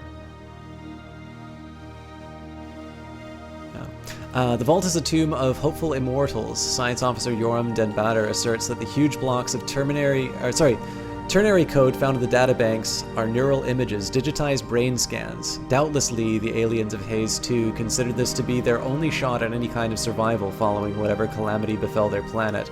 They did not have the means to resurrect themselves, but banked on the impossibly small hope that eventually someone else would have those means. Let dead aliens lie, and we gain 223 engineering, or we do not, but download their neural patterns anyway. You know what? Of course we're going to do this one. I know it gives us less engineering research, but I want to see if these guys wake up. I don't know if this is deliberately a reference to... I don't know if this is deliberately a reference to Soma or not, but it's definitely interesting science fiction. You know what? I'm really tempted to just retreat here. Yeah. Updated. I hate doing that, but honestly, I think it's better to take some small losses now. Like, I can easily replace that Corvette without any trouble. What I can't do is take on 2 batches of aliens, which seem to be directly going after, so...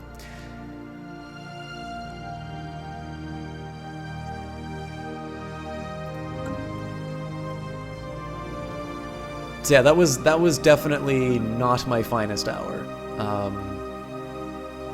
but I definitely prefer that to having to take on the 2 groups at once. All right, looks I've got an idle spaceship. Okay, I'm actually kind of tempted to do the black hole first, so I have a slight hunch about black holes, but I'm not going to say anything.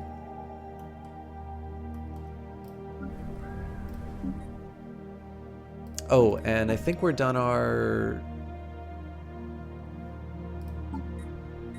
Yeah, you know what? I'll just build the default ships for now. They've served me well enough. I am eventually going to have to...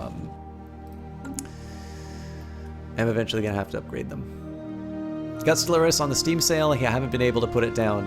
That's excellent. Yeah, I took a small hiatus from it, but not so much for a lack of interest in the game, so much as the fact that I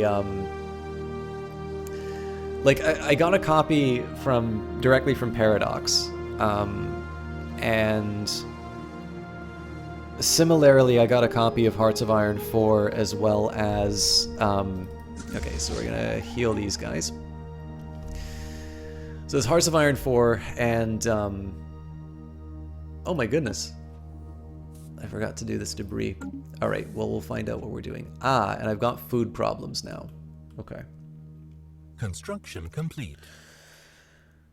Well, I'm just mismanaging all over the place now.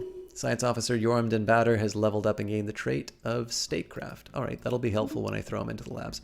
Anyways, so I've sort of been digesting these games for a little bit. So we did a full playthrough of Hearts of Iron 4. I'm almost always going to be coming back to Crusader Kings, but Utopia coming out and obviously getting a copy was just a really wonderful opportunity to maybe get back to that game that I had enjoyed so much, and it hasn't disappointed at all. Like it's just as wonderful as when I first started playing it. I think here, as tempting as it is to go for an X-ray laser, this is almost twice as long. So we'll do automated exploration, which will definitely take a lot of obligations off my plate. But it's always another really wonderful thing about the Steam sales are, or any sale. I mean, I encouraged a bunch of people to get it off of the Paradox store just because it was. I think it was before. I believe the Paradox sale was a couple of days before the Steam one, but yeah, it's just. I mean, they're really well done games, and System survey complete. I think this upgrade's, yeah, 108. Well, you know what? I can afford it, so let's go for it. Construction complete. Oh, what I should. No, I'm just going to do a vanilla upgrade for now.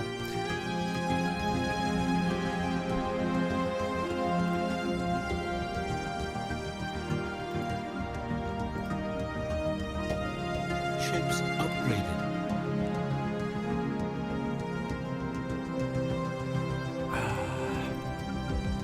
There's so many decisions about what my next few steps are going to be. I think the first thing we're going to do, so I noticed that my fleet is actually a little weaker. Ships upgraded.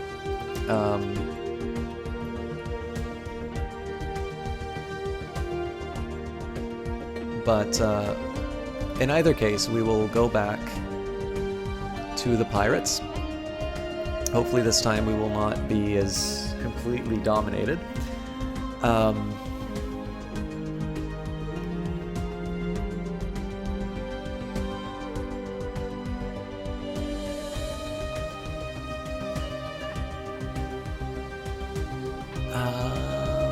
I still really want to upgrade that capital, but I'm just the number of things that I keep doing in the interim suggests to me that maybe I should reconsider.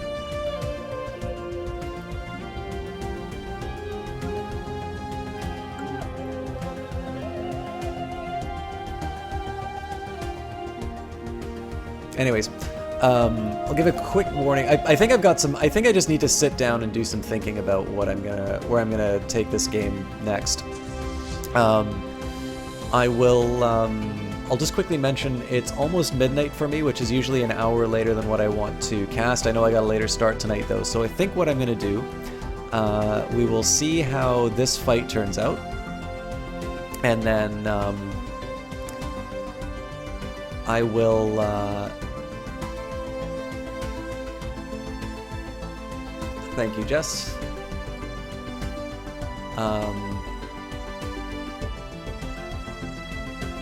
After the fight, I think we will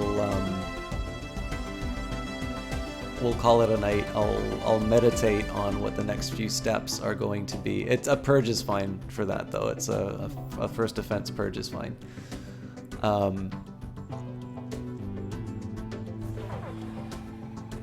Yeah, so it's an even fight, but you know what? I think we'll risk it. I think we have a better commander, so, and we should get a little bit more evasion. So, oh yeah, these guys have no commander, so we should actually be cautiously optimistic. If nothing else, we'll be able to get. I would never want to belong to any. Akuma's Fate, thank you very much for that. Yeah, so lots of missiles. So we are going to be losing some ships in this. But I think this will be a chance for me to adjust the composition of my my fleets. This is actually looking kind of grim. I think we're still going to be able to pull it through, but it's definitely a lot closer than I want it to be. Oh. Yeah, I really don't want to lose my nerve on this, but this is...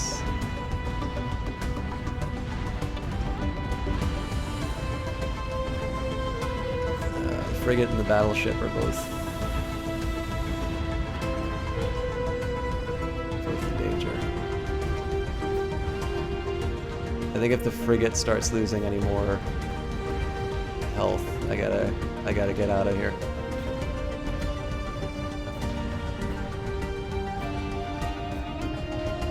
Yes, everything's dying so fast. I really blew this by waiting so Situation long.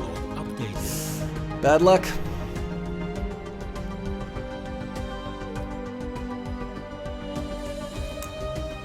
Alright, so what were they primarily using? Yeah, they got a little bit of everything.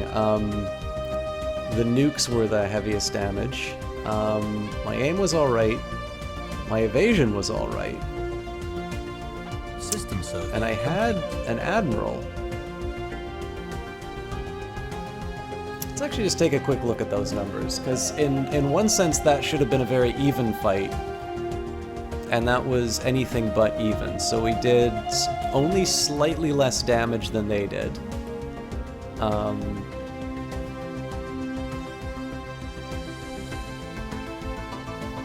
I think it's just the fact that I know once upon a time there used to be sort of a...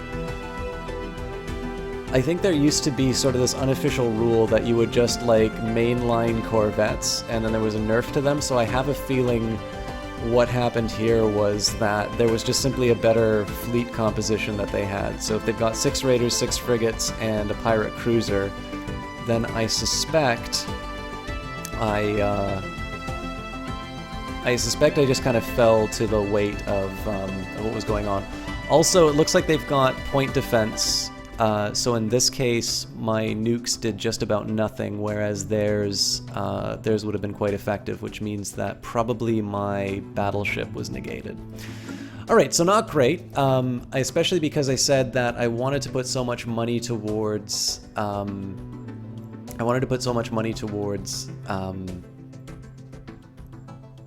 upgrading my systems.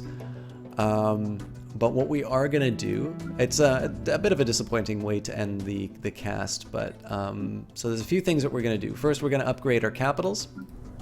We have got 31 ship slots, and then we're going to be able to upgrade this spaceport to level 3. We're going to be able to upgrade this by 2 levels, and then we'll be able to upgrade, we're going to be able to build a spaceport here. So we're going to have a fairly substantial naval capacity. The next step is going to be basically gearing up for the fight with the Lavis Union. So in this case here, they're a bit wary of us. In this case, their fleet power is now superior because, of course, we foolishly threw away our ships in a losing battle. I don't think I quite want to. I don't think I quite want to. I don't think I want to take them on, or sorry, what was I going to say? I don't think I want to take on those pirates again until I deal with the Lavis. It's very unlikely I'm going to be able to have my fleet up to capacity in 2 years, though. So what we're going to focus on for them is, let's go to our ship designer.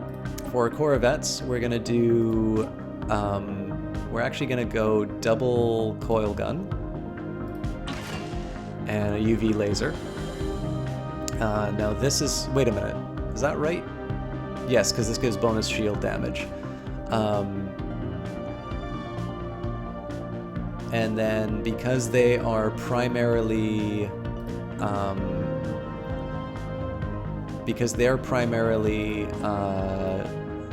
laser damage, we're going to be building deflectors.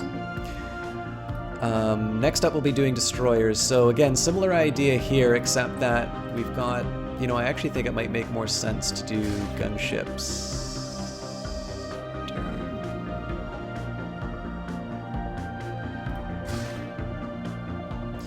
So in this case we do a big coil gun.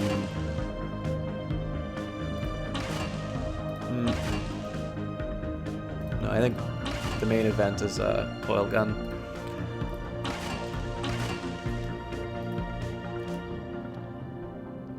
Does that make sense? Because the range is... Oh, actually, the range is perfectly fine on these.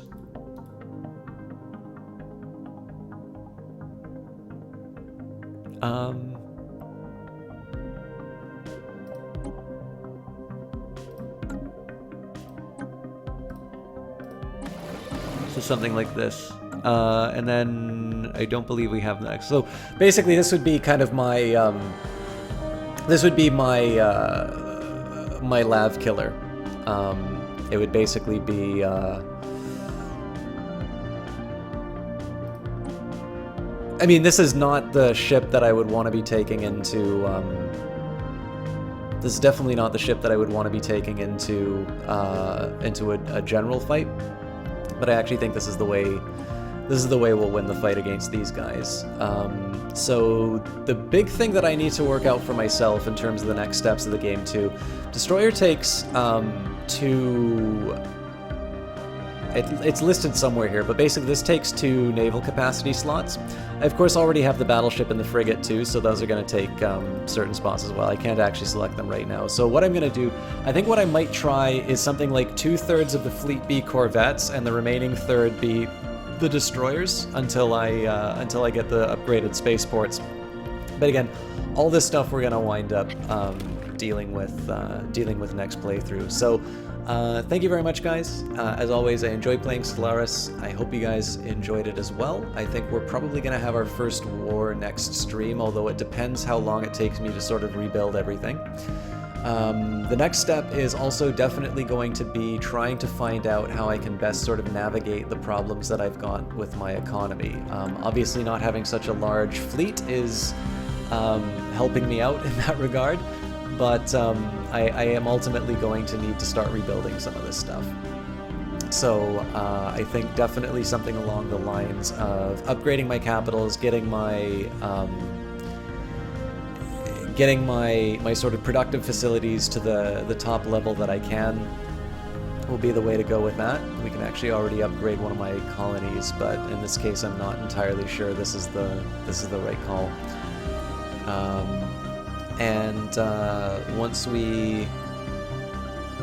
Once we manage all of that, we'll have... Oh yeah, sorry, there's one last thing. So 31 is not our largest fleet size. We will be upgrading... We'll be upgrading 2 spaceports and building a 3rd. So in that case, we're actually going to be able to have a fairly sizable navy, and that's going to translate into some major advantages once we take on the Lav. It's unlikely that they're going to be just sitting idle on one station. In fact, I'm very interested in seeing what they work on in the next 2 years. I'll be able to take the construction ship through there. But I'm also convinced that seeing as we've been able to peek under the hood of their own ships, we should have a fairly easy time taking them out, just like we did with the pirates. Alright, that's it. Probably Stellaris will be next Friday, and for those of you who like the regular cast, I will do my best to cast on Friday. I know I have not been very good at getting all of this done on time, but we'll do our best. For host tonight, we've got a couple of good people online, but I really do like hosting Kilgore. He's a really great guy. He's been very supportive of this cast, and he's playing the old first-person shooter Heretic. He's playing it on his own channel, and I would love it if you guys could come along and give him some support. He's definitely worthy of your attention. So as always, whenever we raid, we say... Oop. Thank you, Jess. Tired of System Talk, heard this place was better. I do encourage you guys to check him out for a little bit. Obviously, if you guys found this channel for Stellaris, you know where to get more Stellaris, and I'm not going to begrudge you checking out more of that content, but even if you stand, you don't need to say the raid message if you don't want to, but I think the best thing that a caster can really ever ask of somebody is that they, have the opportunity to entertain you. And I can definitely say that Kilgore is, he's a pretty great guy, he's a pretty special caster, and if you guys could come along and at least give him a shot, I definitely think it'll be worth your time. Clearly, if you want to see more Stellaris, click on that game link, but if you could at least give a second and see if you want to come back and check out Kilgore when your Stellaris fix has been satisfied, I would really appreciate it. With that, have a good night, and we will see you either Friday or next week.